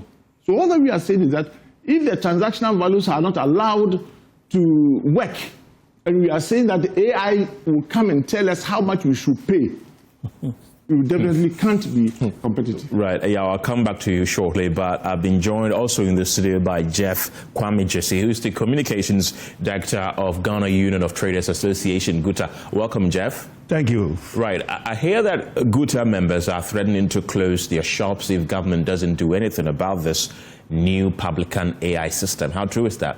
Thank you. Thank you for having me. Let me... Apologies for being late. It's about time to be one of the leaders in the traders. I have to solve certain pertinent issues. Thank you very much. Actually, yesterday's press conference gave 1 week ultimatum for government to do something, especially that's the Ministry of Finance. And when we get there, we shall cross the bridge. But finally, yesterday, they've called us to meet tomorrow. So that is where it's going to be determined whether we will move to another step or not. But my brother, let me ask, what is AI seeking to achieve? What is actually AI seeking to achieve? Is it for classification? Is it for valuation? Is it for under-invoicing? Is it for over-invoice? Is it for exact harmonized code? You see, it came about when our president also went to Asempa FM and gave it to the authorities that they are bringing something that they haven't made the stakeholders. And they called us at Old Plaza Hotel just for a day. And 1 day is not enough to explain what this AI is coming to do. And even at that point, at that meeting, we asked so many questions which they couldn't. And it's very unfortunate. You see, in my line of communication, I don't like lambasting people in authorities, but a Minister of Finance, MP, which just has to pass through Parliament before it comes out to be an act or whatever it is, or says that, what is the background of the company? What is their success story? Because this is coming to generate income. So it passed through Parliament. And the Deputy Minister, and for that matter, MPs couldn't give anything about the company. Did they just come within the thin air or what? You know, so it becomes a bit, you know, disheartening when you don't get the answers. And my brothers will bear me out. It was just 1 day seminar to brief us about AI, which is going to take a lot of money, illegal money as such, from traders and for that matter, freight forwarders. And you know, I've brought evidence here. In 2005, can show it to the same company, same item. 2005 was 37,000. 2006 was 261,000. You can pass it around so that I also have same item, same company. This is from one of my members. So you see, in the real fact, it's tripling and quadrupling. In some cases, pentupling. So what is this? What is this? And you see, we don't want to tag this government like somebody who is robbing Peter to pay Paul. Because it looks like they are giving with the right hand and taking with the left hand. That's what we are seeing the whole thing. Yeah, we praise them that they've been able to stabilize the dollar. That's fine. Yeah. Yeah, fuel was going down when this Iran thing came, which we can't blame anybody. We are not politicians, so we even if it's the government was able to do, you know, the stabilization of the cedi dollar even in a month or two, we importers are very grateful for that. But when you are trying to do all this, and we are also urging our members to reduce, you know, price of goods. Then you bring this AI to the port to quadruple and pentuple, you know, cost of duty. Jeff, so you're meeting the finance ministry tomorrow, you mentioned? Sorry? You're meeting the finance ministry tomorrow? Yeah, tomorrow. Yes. What would be your demands? Is it for a total overhaul or a scrap of that publican AI system? Yeah, it's spelled clear in the, as my brother from Gov't said, everything is spelled within it. You see, we made our complaints and also proposed some, you know, solutions. So this is all what we are going to say. Yeah, we are not in to battle with the authorities or anything. Right. But for the sanity of, and it will be in their own interest to also do things in the right way. And I want to state on authority that we have reached out to the Finance Ministry, the Ghana Revenue Authority, as well to answer some of these claims. But we have unfortunately been unsuccessful thus far. Michael, let me come to you. So the AI tool that has been introduced, the understanding that we are getting is that it is to curb the, you know, excesses. Money's passing through hands and illegal hands and places that it shouldn't be. Is that not a good thing? I think in principle, that is a good thing. But the realities is that even if you want to do a good thing, you must do it within the framework of the existing law. So for instance, my brother mentioned that same item, same supplier, same origin, it gives you different values. Now, if you go to our Act, that's Act 891, Section 68, particularly, Section 68(3) of our Act. And I think, so 3G, it talks about the fact that customs shall not, the custom value shall not be determined on the basis of the following. And then it gives you, it says that the selling price of goods in this country, then it says a system that provides for the appraisement at a higher of two alternative values. And that is what customs is doing when they say that the customs officer, after their own valuation, if the AI gives them a lesser value, they should pick the customs officer's value. And if the AI gives them a higher value, they should pick the AI value. That is in gross violation of this provision. Now, it goes on further and says that the value should not be arbitrary and fictitious. Now, if the same products from the same origin, same supplier, and all of that, and at the end of the day, it gives you two different values, and the values are not such that they are even close. One is 4 times the other, one is thrice the other. It appears that then the means of arriving at that value is arbitrary. And so while the AI in itself may be a risk management tool, we're saying that it should not be applied or it should not be implemented in the manner in which it is being done. Because in the manner in which it's being done is against the laws that we have for ourselves crafted. Our laws, when you go to Section 67, says that when you want to determine the value of a person who has brought goods into this country, use the transactional values. The law is clear. And it even says that when you are unable to use the transactional values to determine, it gives you the following steps to use, and it says it should be in a sequential order. So if you bring an AI to come into the space and the AI does not follow what the law says, is that not arbitrary? Does that really serve the purpose that you say it wants to serve? You cannot do a thing, you cannot correct a wrong by trying to perpetrate another wrong. You cannot do that. And we're saying that digital systems are supposed to make us fast. Unfortunately, this digital system is not making us fast. It's not making our work faster. It is actually impeding on the progress that we've made at the port. And but let me take you back to ICOMS, for instance. There are all the MMDAs or everybody who is relevant within our port system is on ICOMS. So anytime you want to do anything, once you're on the ICOMS system, you are able to send information and get information from all the agencies that matter. That's right. This time around, they are telling you that if you have a difficulty, so a trader has a difficulty, and he's all the way at Elubo, that he should move from Elubo. Now they've blocked the appeal system. So you can't use the digital appeal system or the automated appeal system. You have to come all the way to Accra.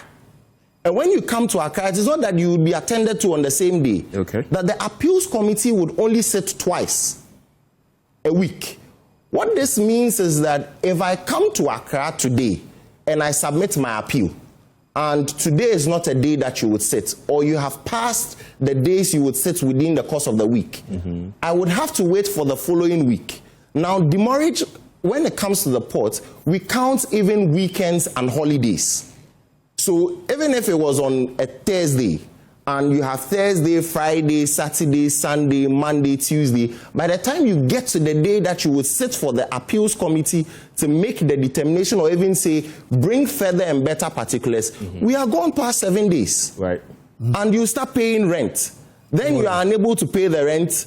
You are unable to clear the booths. Depending on the volume of appeals that they have. Appeals that they have, whether they will be able to finish it within the period or not. Then they say, look, because you've been unable to pay rent, your duties are this high and all of that, we are auctioning your goods.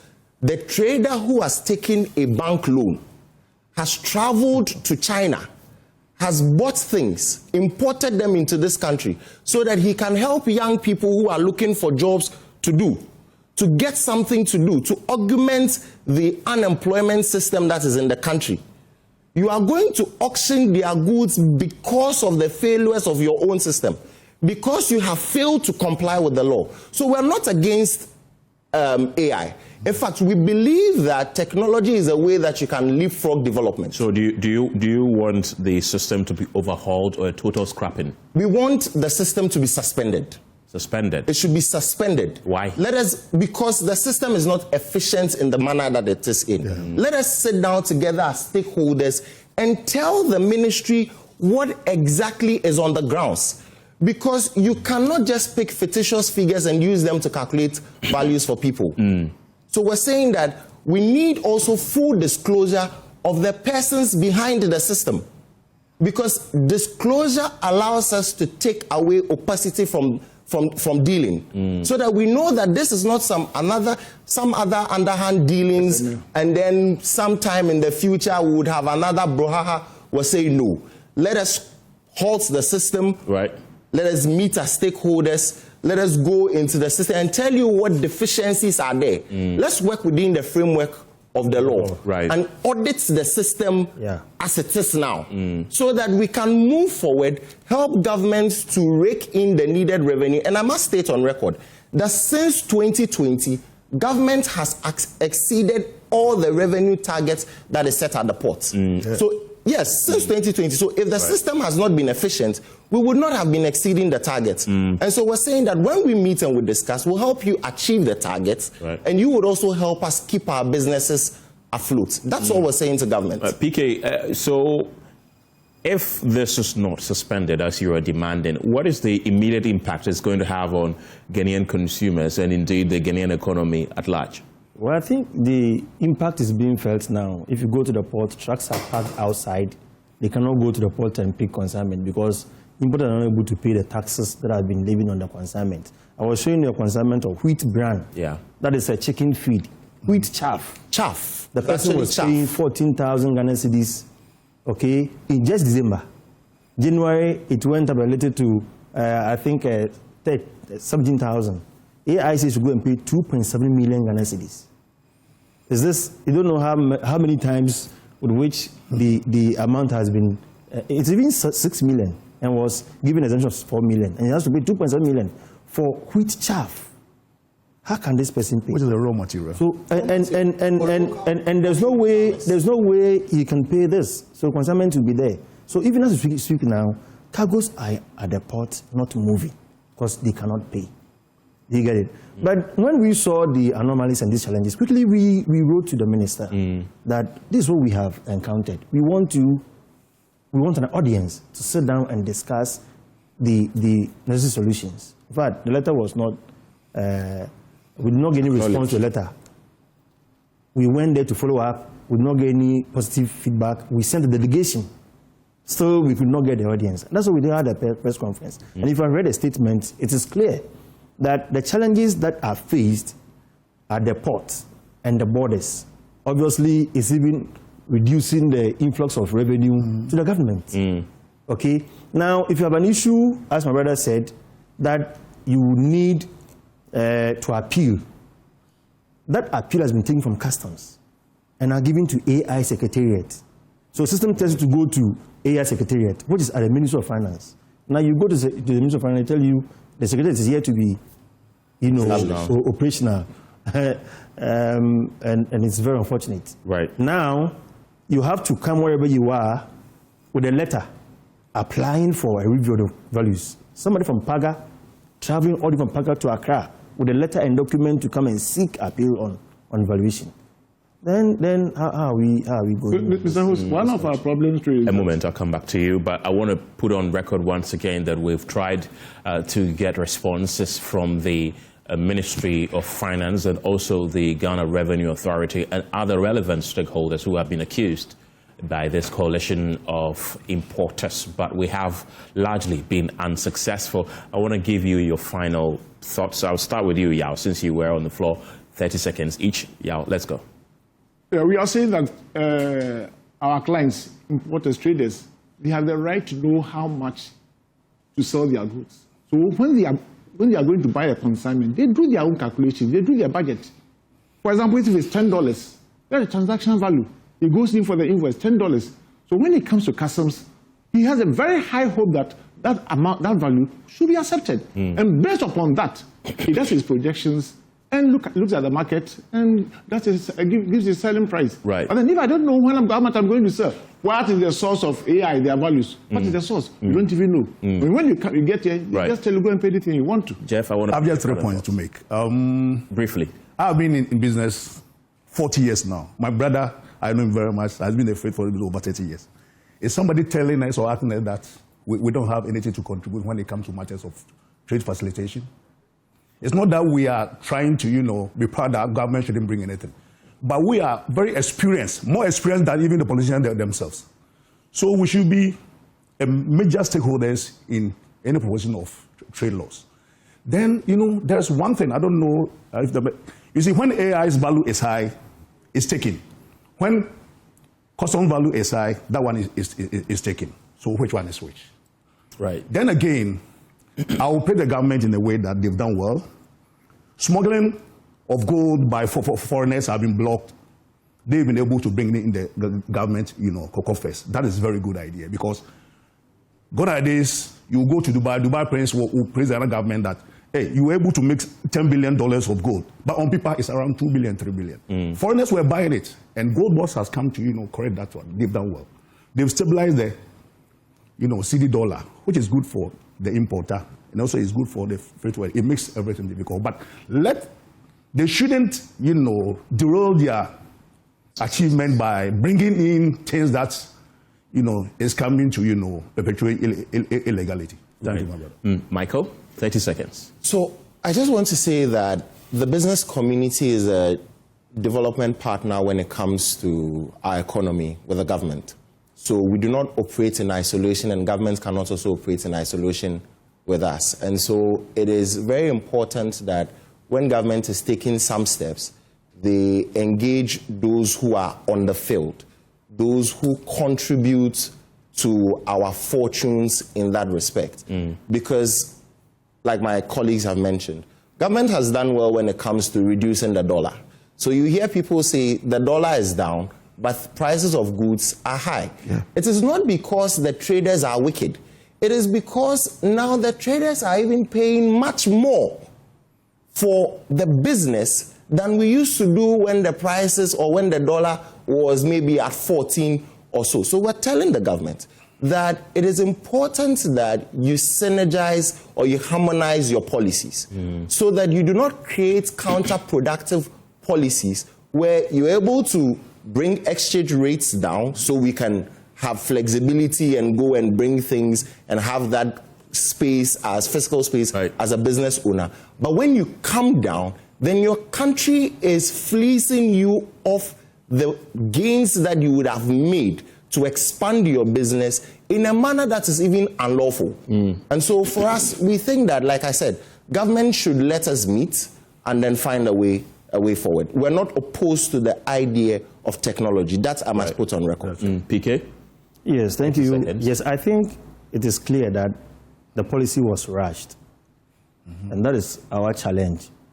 If at least they had called us to sit, discuss, come up with all the modalities, at least we wouldn't be on the air and wouldn't be here. So going forward, I think they should hasten slowly, not to rush policies. And also call on people that can make positive impact to policies. And now that we are feeling the brunt of it, I think then they have to, suspend it and then review with the stakeholders, so that going forward we will know that this is coming to benefit the traders and the Ghanaian economy, but not to slow down revenue mobilization and also close down businesses. PK Mensah, thank you very much. He's the General Secretary of GIFF. Earlier we heard from Jeff Kwame Jesse, who's the Communication Director of Gov't. We also heard from Yao Che. He's the President of the Association of Customs House Agents. We've also been hearing from Michael Obri-Ejay, who's the convener of the Coalition of Concerned Importers and Exporters, Traders and Freight Forwarders. Let's head to Parliament now, because the Majority Chief Whip, Roxanne Nelson Dafiamekpo, has called for the immediate interdiction of Director of Finance and Administration at the Lands and Natural Resources Ministry, Frank Oliver Pudo. This follows his role in a 4.8 million Ghana cedis vehicle procurement contract when he served as Director of Procurement at the Ministry of Defense in 2024. The contract was cited in the 68 billion Ghana cedis government area special audit report for non-delivery of the 6 SUV vehicles for border patrol and election monitoring. First, let's listen to the former Procurement Director, Frank Oliver Pudo, explain why the vehicles were never delivered. Somewhere in January, the supplier came heavily on us that he had information that they were not going to pay for the vehicles, and so he demanded to take the vehicles away. So we considered the issue that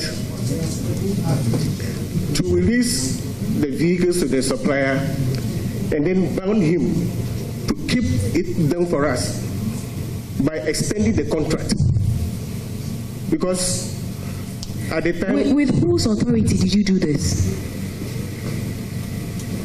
Well, it was an advice I gave to management. You, in your capacity as... So it was advice I gave, like, this is the request from the supplier. A whole military institution. In your capacity as... What's your role, please? I was the Director for Procurement. Director for Procurement? Yes. And you gave such a directive. When you don't you have lawyers? Don't you have a chief director at the ministry? And in the chain of command, I know for the military they don't joke with that. And so you sit in your office, take a decision that is binding on the whole Ministry of Defense. Mr. Chair, it was an advice I gave to management that under the circumstance, if the vehicles are kept and we are not able to pay for them, it may lead to judgment debt for us.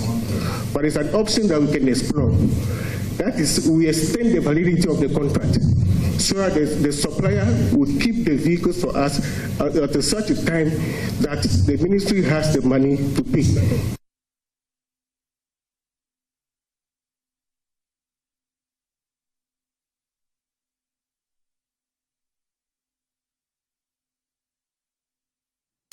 James Aveji monitored proceedings and is joining me via Zoom with more. James, the committee was not happy with his explanation. Why?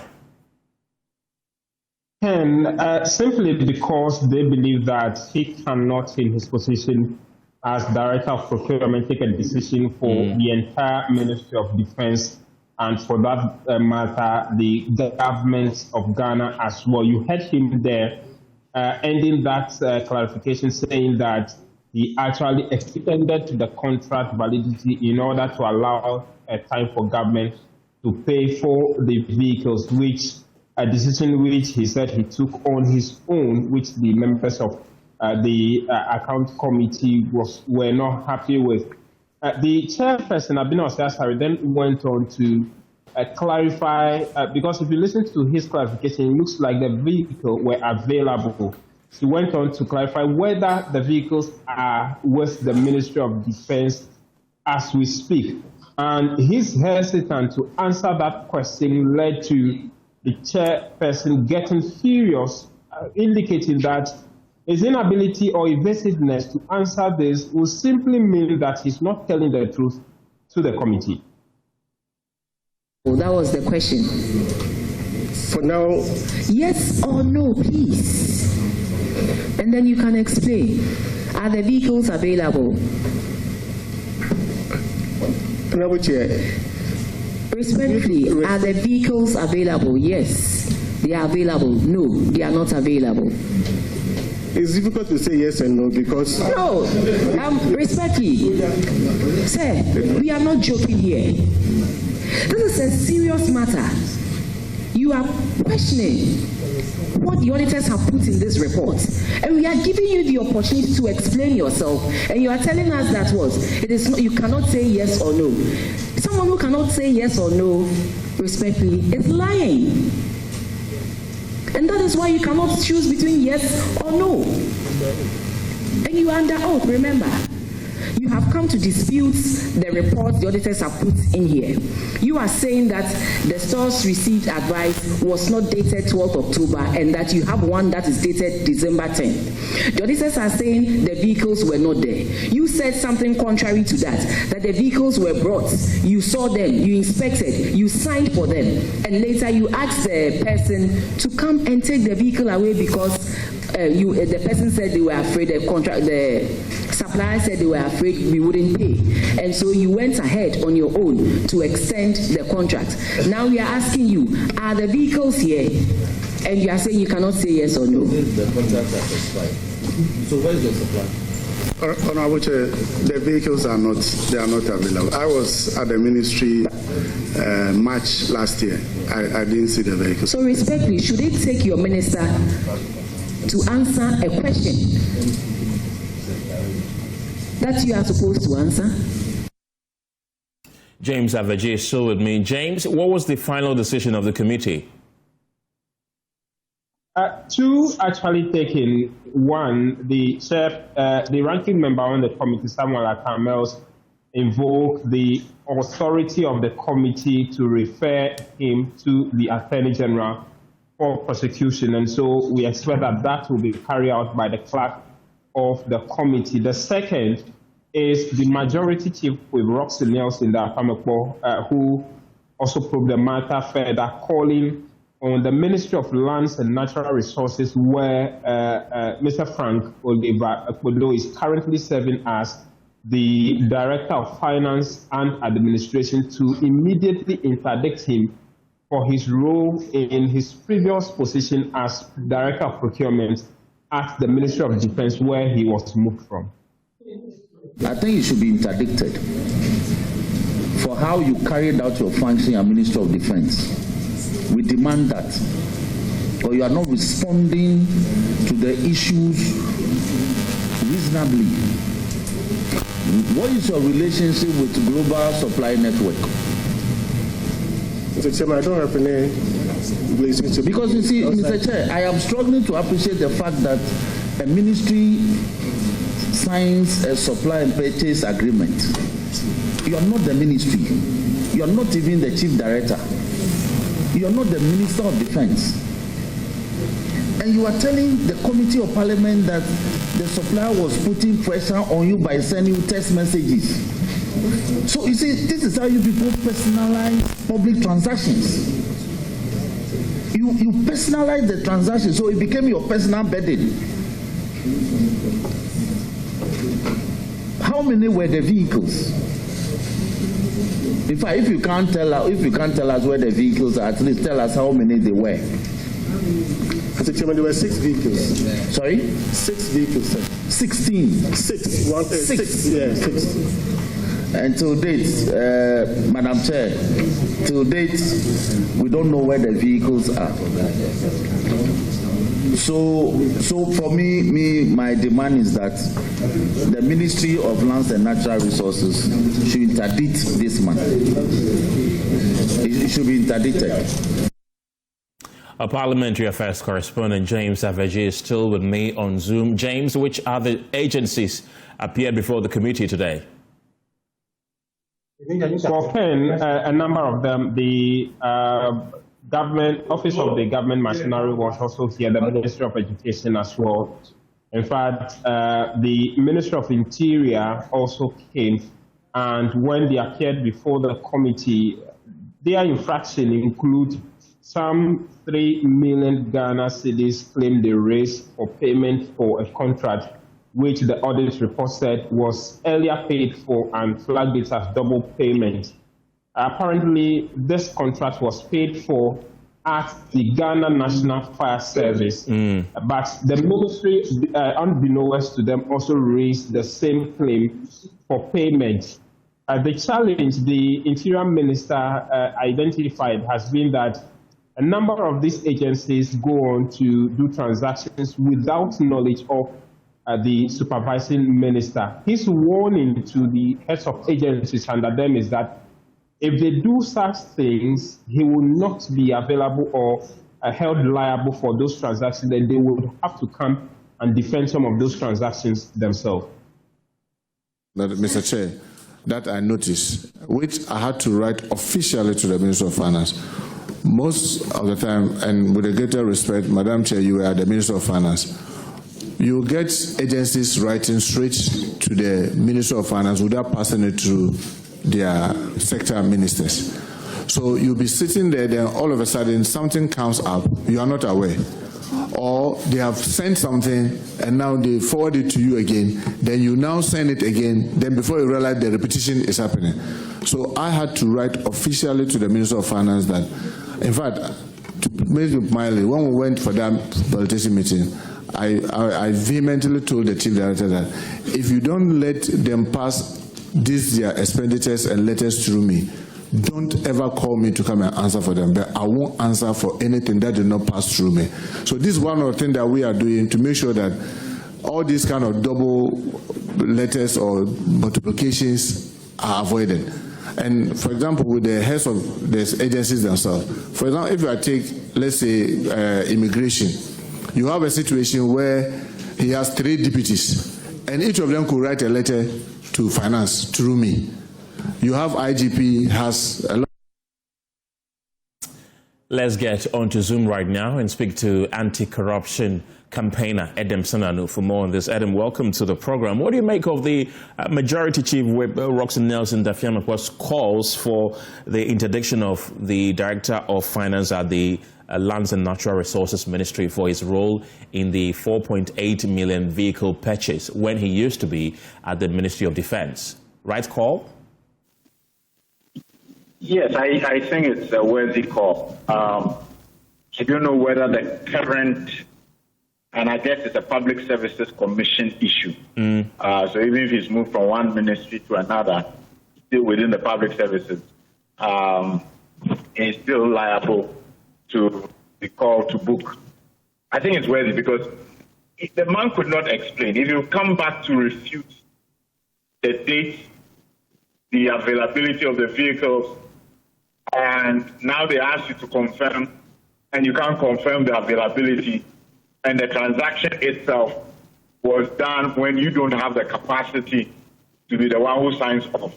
I'm not surprised they were asking him what relationship he has with the supplier. I think it's a worthy call, and perhaps one needs to do a lot more digging in to find out if there are other similar transactions that happened during his tenure. And do you have a sense that he's not alone in this? No, there's no way he could have achieved this by himself. I mean, there's no way he could have achieved this by himself. Unless our systems have totally, collapsed. None of these require a single person being the one who approves, signs off, gets payments done. It doesn't work that way. So it is very important that they explore who else might be involved in this kind of transaction. Adam Senano, thank you very much. He's an anti-corruption crusader.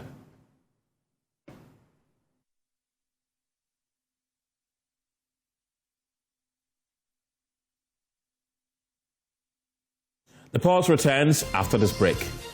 December 10th.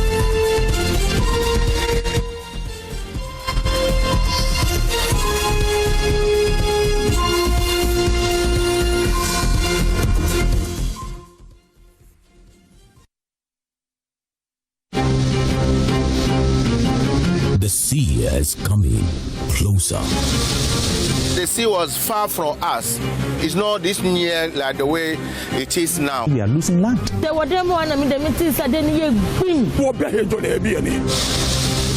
Inosu, Teshi, La, Labadi, Nungwa, homes are disappearing, walls collapsing, families displaced, history wiped away. Not just Christian Doncaster, but several areas along the coast are vulnerable.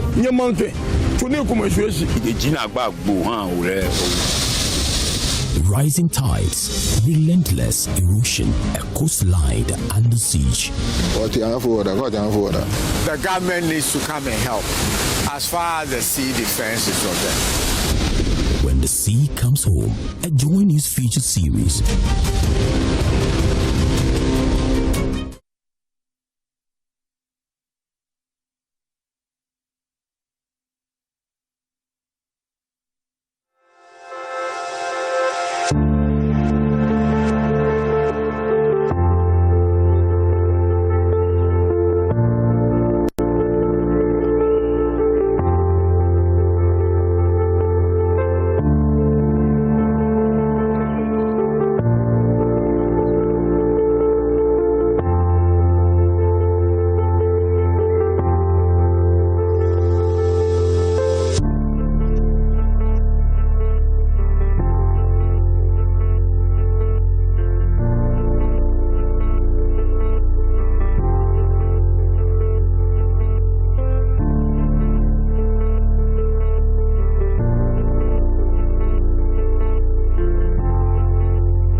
Hello again. This afternoon, the Minister for Roads and Highways, Gov't, Kwakye Ofosu, has directed the contractor working on the Tema motorway to hasten efforts to ensure the project is completed as scheduled in August 2027. According to the minister, all certificates have been duly processed and nothing should impede the progress of the work. He made this known after the project manager revealed that work is being delayed due to the failure of ECG and Ghana Water Limited to relocate their service pipelines to pave the way for smooth execution of the project.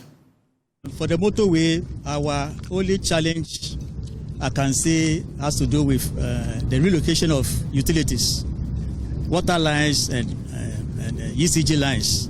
Up to now, we are still having challenges of the subcontractor not being at the site, not working as we speak. So if you could see, when we drive through the road, you see most of the sections, work is not going on there. The work is not going on, not because we are not ready to work, but because of water lines, existing water lines are there that needs to be relocated. And then some sections also, we need to shift some high tension posts. Also, the ECG subcontractor is also not working at the moment. So these are the challenges that we think in future can affect the completion of the project. But if it is addressed on time, we are hopeful that we have no doubt that we can finish the project on time. But if it's not being addressed as immediate as possible, then it can impact some delays on the project. Let's now listen to the minister who says the contractor must ensure that the subcontractors return to site to speed up work on the project.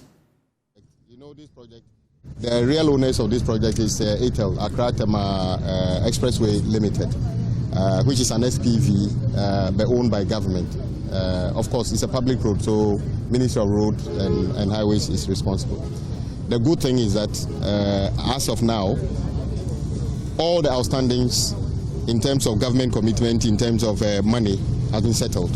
So today, we don't have an outstanding certificate on this project. So I think it is important that yourselves and the consultant work with the subcontractors to get them back on site, because whatever is due them would have been settled. We need to have that understanding so that they can come and help you. Indeed, I agree with you. If they don't relocate the services, you cannot work. And we want to take the opportunity to encourage you to work closely with Ghana Electricity Company of Ghana and also Ghana Water. We know of some challenges as well, but since you didn't talk about those ones, please, just to let everybody know that on this project, government is up to date in terms of payment, and we expect that once that is done, you will be able to settle the subcontractors to continue with the work. Oh, the minister was also impressed with the work of the local contractor. It's a critical timeline on the president's major project, 2027, to complete. So if it's August 2027, that works perfectly into the president's timeline. So we just encourage you to support them, whatever it is. If there's anything that will change this, please let Highways know immediately, and we will take the necessary action to mitigate those challenges. What's your impressions? So far, the president's commitment to this project is, first of all, to give opportunity to Ghanaian contractors. You remember, even when we were in opposition, and this was awarded to Motor Angels under PPP, we thought once GOG or Government of Ghana is the one who is going to pay, then this project must be given to a Ghanaian contractor. What we see here is no inferior quality than any contractor from Germany or Britain or China or anything. This is Ghanaians building their own infrastructure, and that is the point the president is trying to make. It retains the value here. It creates an opportunity for us to transfer knowledge amongst ourselves and build the capacity for even bigger things in the future. So we are excited that we haven't seen anything that makes us have a concern in terms of quality of work. It's as good as any work any contractor globally can do. So we are excited about that. Kwakye Ofosu is the Roads and Highways Minister. Now, residents of Old Ashoman here in the Greater Accra region are calling for the immediate reconstruction of their main road, describing its deteriorating condition as a major burden despite paying property rates. The residents say the poor state of the road has made daily commuting difficult, especially during the rainy season when potholes filled with water and render the stretch nearly impassable. Stephen Mensah has more. For residents of Old Ashoman, what should be a simple journey has become a daily struggle. Michael is a pupil. Every day, he rides his bicycle through mud, stagnant water, and deep potholes to get to school. It's not nice. It's not nice. Yes, because when we are passing here, then the water, our shoes and our socks will be dirty. So I said, I thought my brother that every day we should pass here, but them they pass it, and I told him that my small sister cannot pass it, so they should pass it. That's why I'm thinking pass here with bicycle. To keep his white socks clean, He wears a black one over them before setting off. I don't want the white one be dirty. If not, my mother will talk. My mother say here is no good, so we should not pass here. Maybe we can fall in the water or... Michael is not alone. Many residents now depend on motorcycles to move around the community because cars can barely pass through the road. Because you can't be paying for, property rate, and your road is so bad. Even if you want to go to town, you'll be suffering potholes, especially when it rains. The whole place is so bad that you can't even cross the road to the other end. Our cars, you can't even cross. If it rains, you can't cross, you can't do anything. So, shock absorbers, whatever, when you bought it, within a short time, your car is got bad again. So we complain about this road, going to MC, wherever. Now, today that we have seen this thing, we are happy to see this thing today. So we pray that as they are here, they should do what is needed to us so that we also be happy for this road. Business owners are also feeling the impact. Customers avoid the area and transporting goods has become difficult and expensive. You have to use another road in front of somebody's house, bypass another, and if the car is even big, it's a no. The car cannot come in, trucks cannot come in, so it's only smaller cars which are able to access the road from other people's, go through some, meander through some ways, crevices before they're able to come in. When it rains, it's like you have to close up and go and hide somewhere for safety. It's a very major road that leads to Pokwase and Ashoman and even other places. You get it? So once it is done, it means that cars who are stuck on the Hacho Road can even use this place to Ashoman. So the impact is very great. And government has cut sod for the construction of an 8.4 kilometer road from Ashoman last stop to Old Ashoman to ease the growing transport challenges in the area. Elikplim Akrugu is a member of parliament for Dome Kwabenya. I've been in office over a year, so this should tell you that I'm ready to work for the good people of Dome Kwabenya. I've been awarded to 2 contractors to make the work go fast for us. It's going to take 18 months to be completed. Residents of Ashoman say they are hopeful the project will bring relief after years of struggling with the road. They say they are now looking on and forward towards completion so daily life in the community can become easier. Stephen Mensah, JoyNews, Ashoman.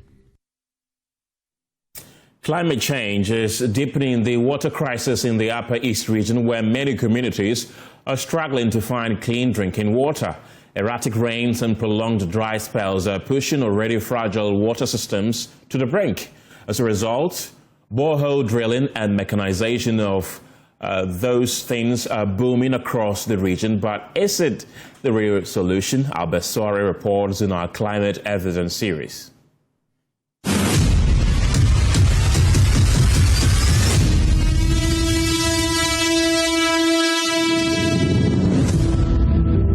In many areas in the Upper East region, delayed and erratic rainfall and prolonged dry spells affect water sources.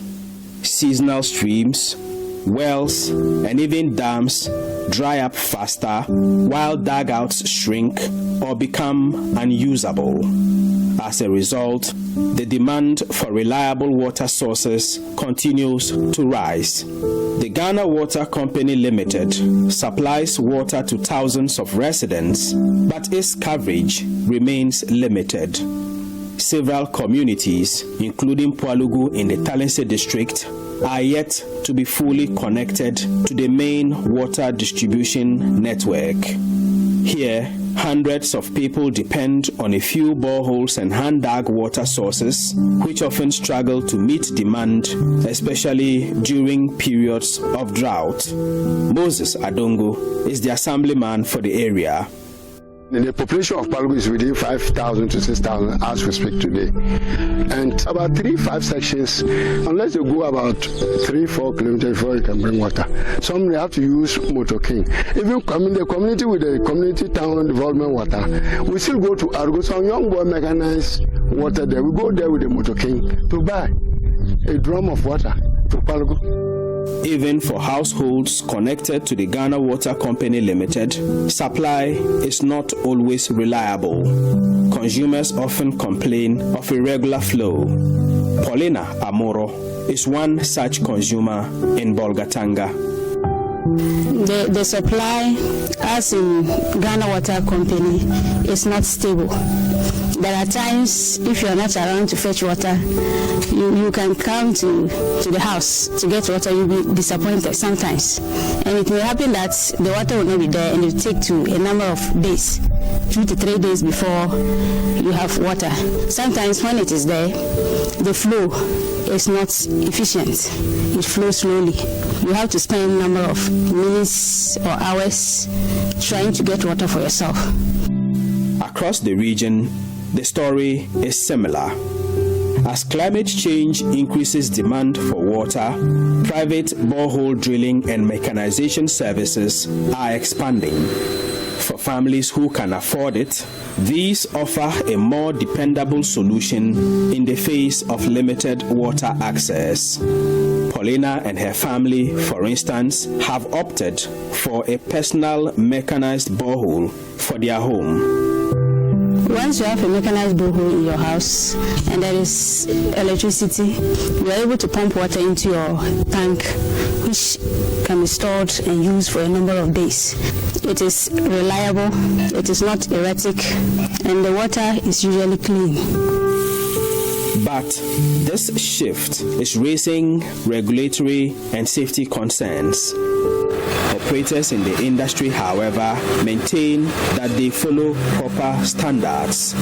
Moses Anaba is the Chief Operations Officer of Zayoka Constructions Limited, a borehole service provider that has operated in the region for a decade now. We have drilling licenses from the Water Resource Commission. That is our regulatory body.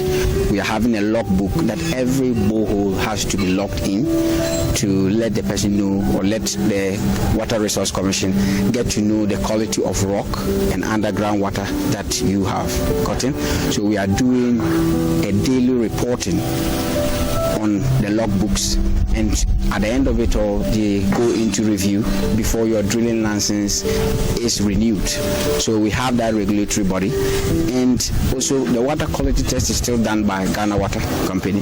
So when the borehole is drilled, you take the water sample to Ghana Water Company for the bacterial testing, and the results that you get, you are able to ascertain the quality of water, whether it should be consumed by individuals or not.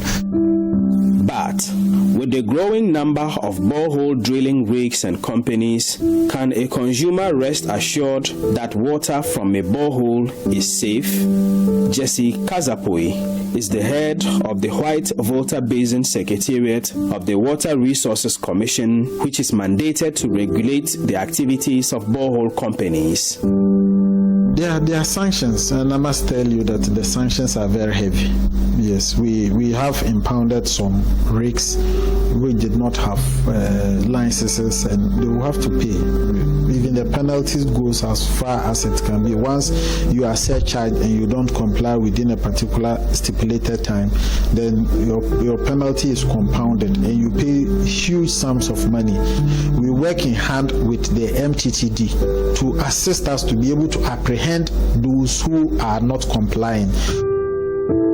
As climate change tightens its grip on northern Ghana, the pressure on water systems is only expected to increase, making the need for safe, reliable, and well-regulated sources more urgent than ever.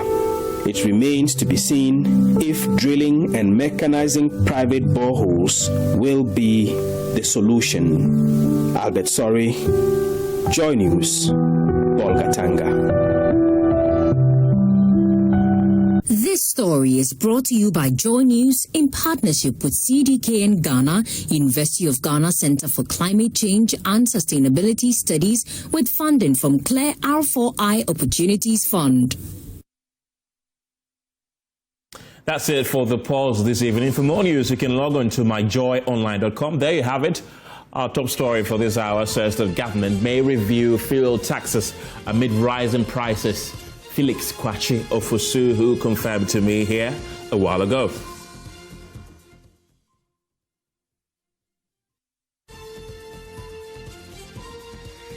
Thank you very much for being a part of the show. The news team returns at 7 p.m. with News Prime. My name is Kenneth Jesse.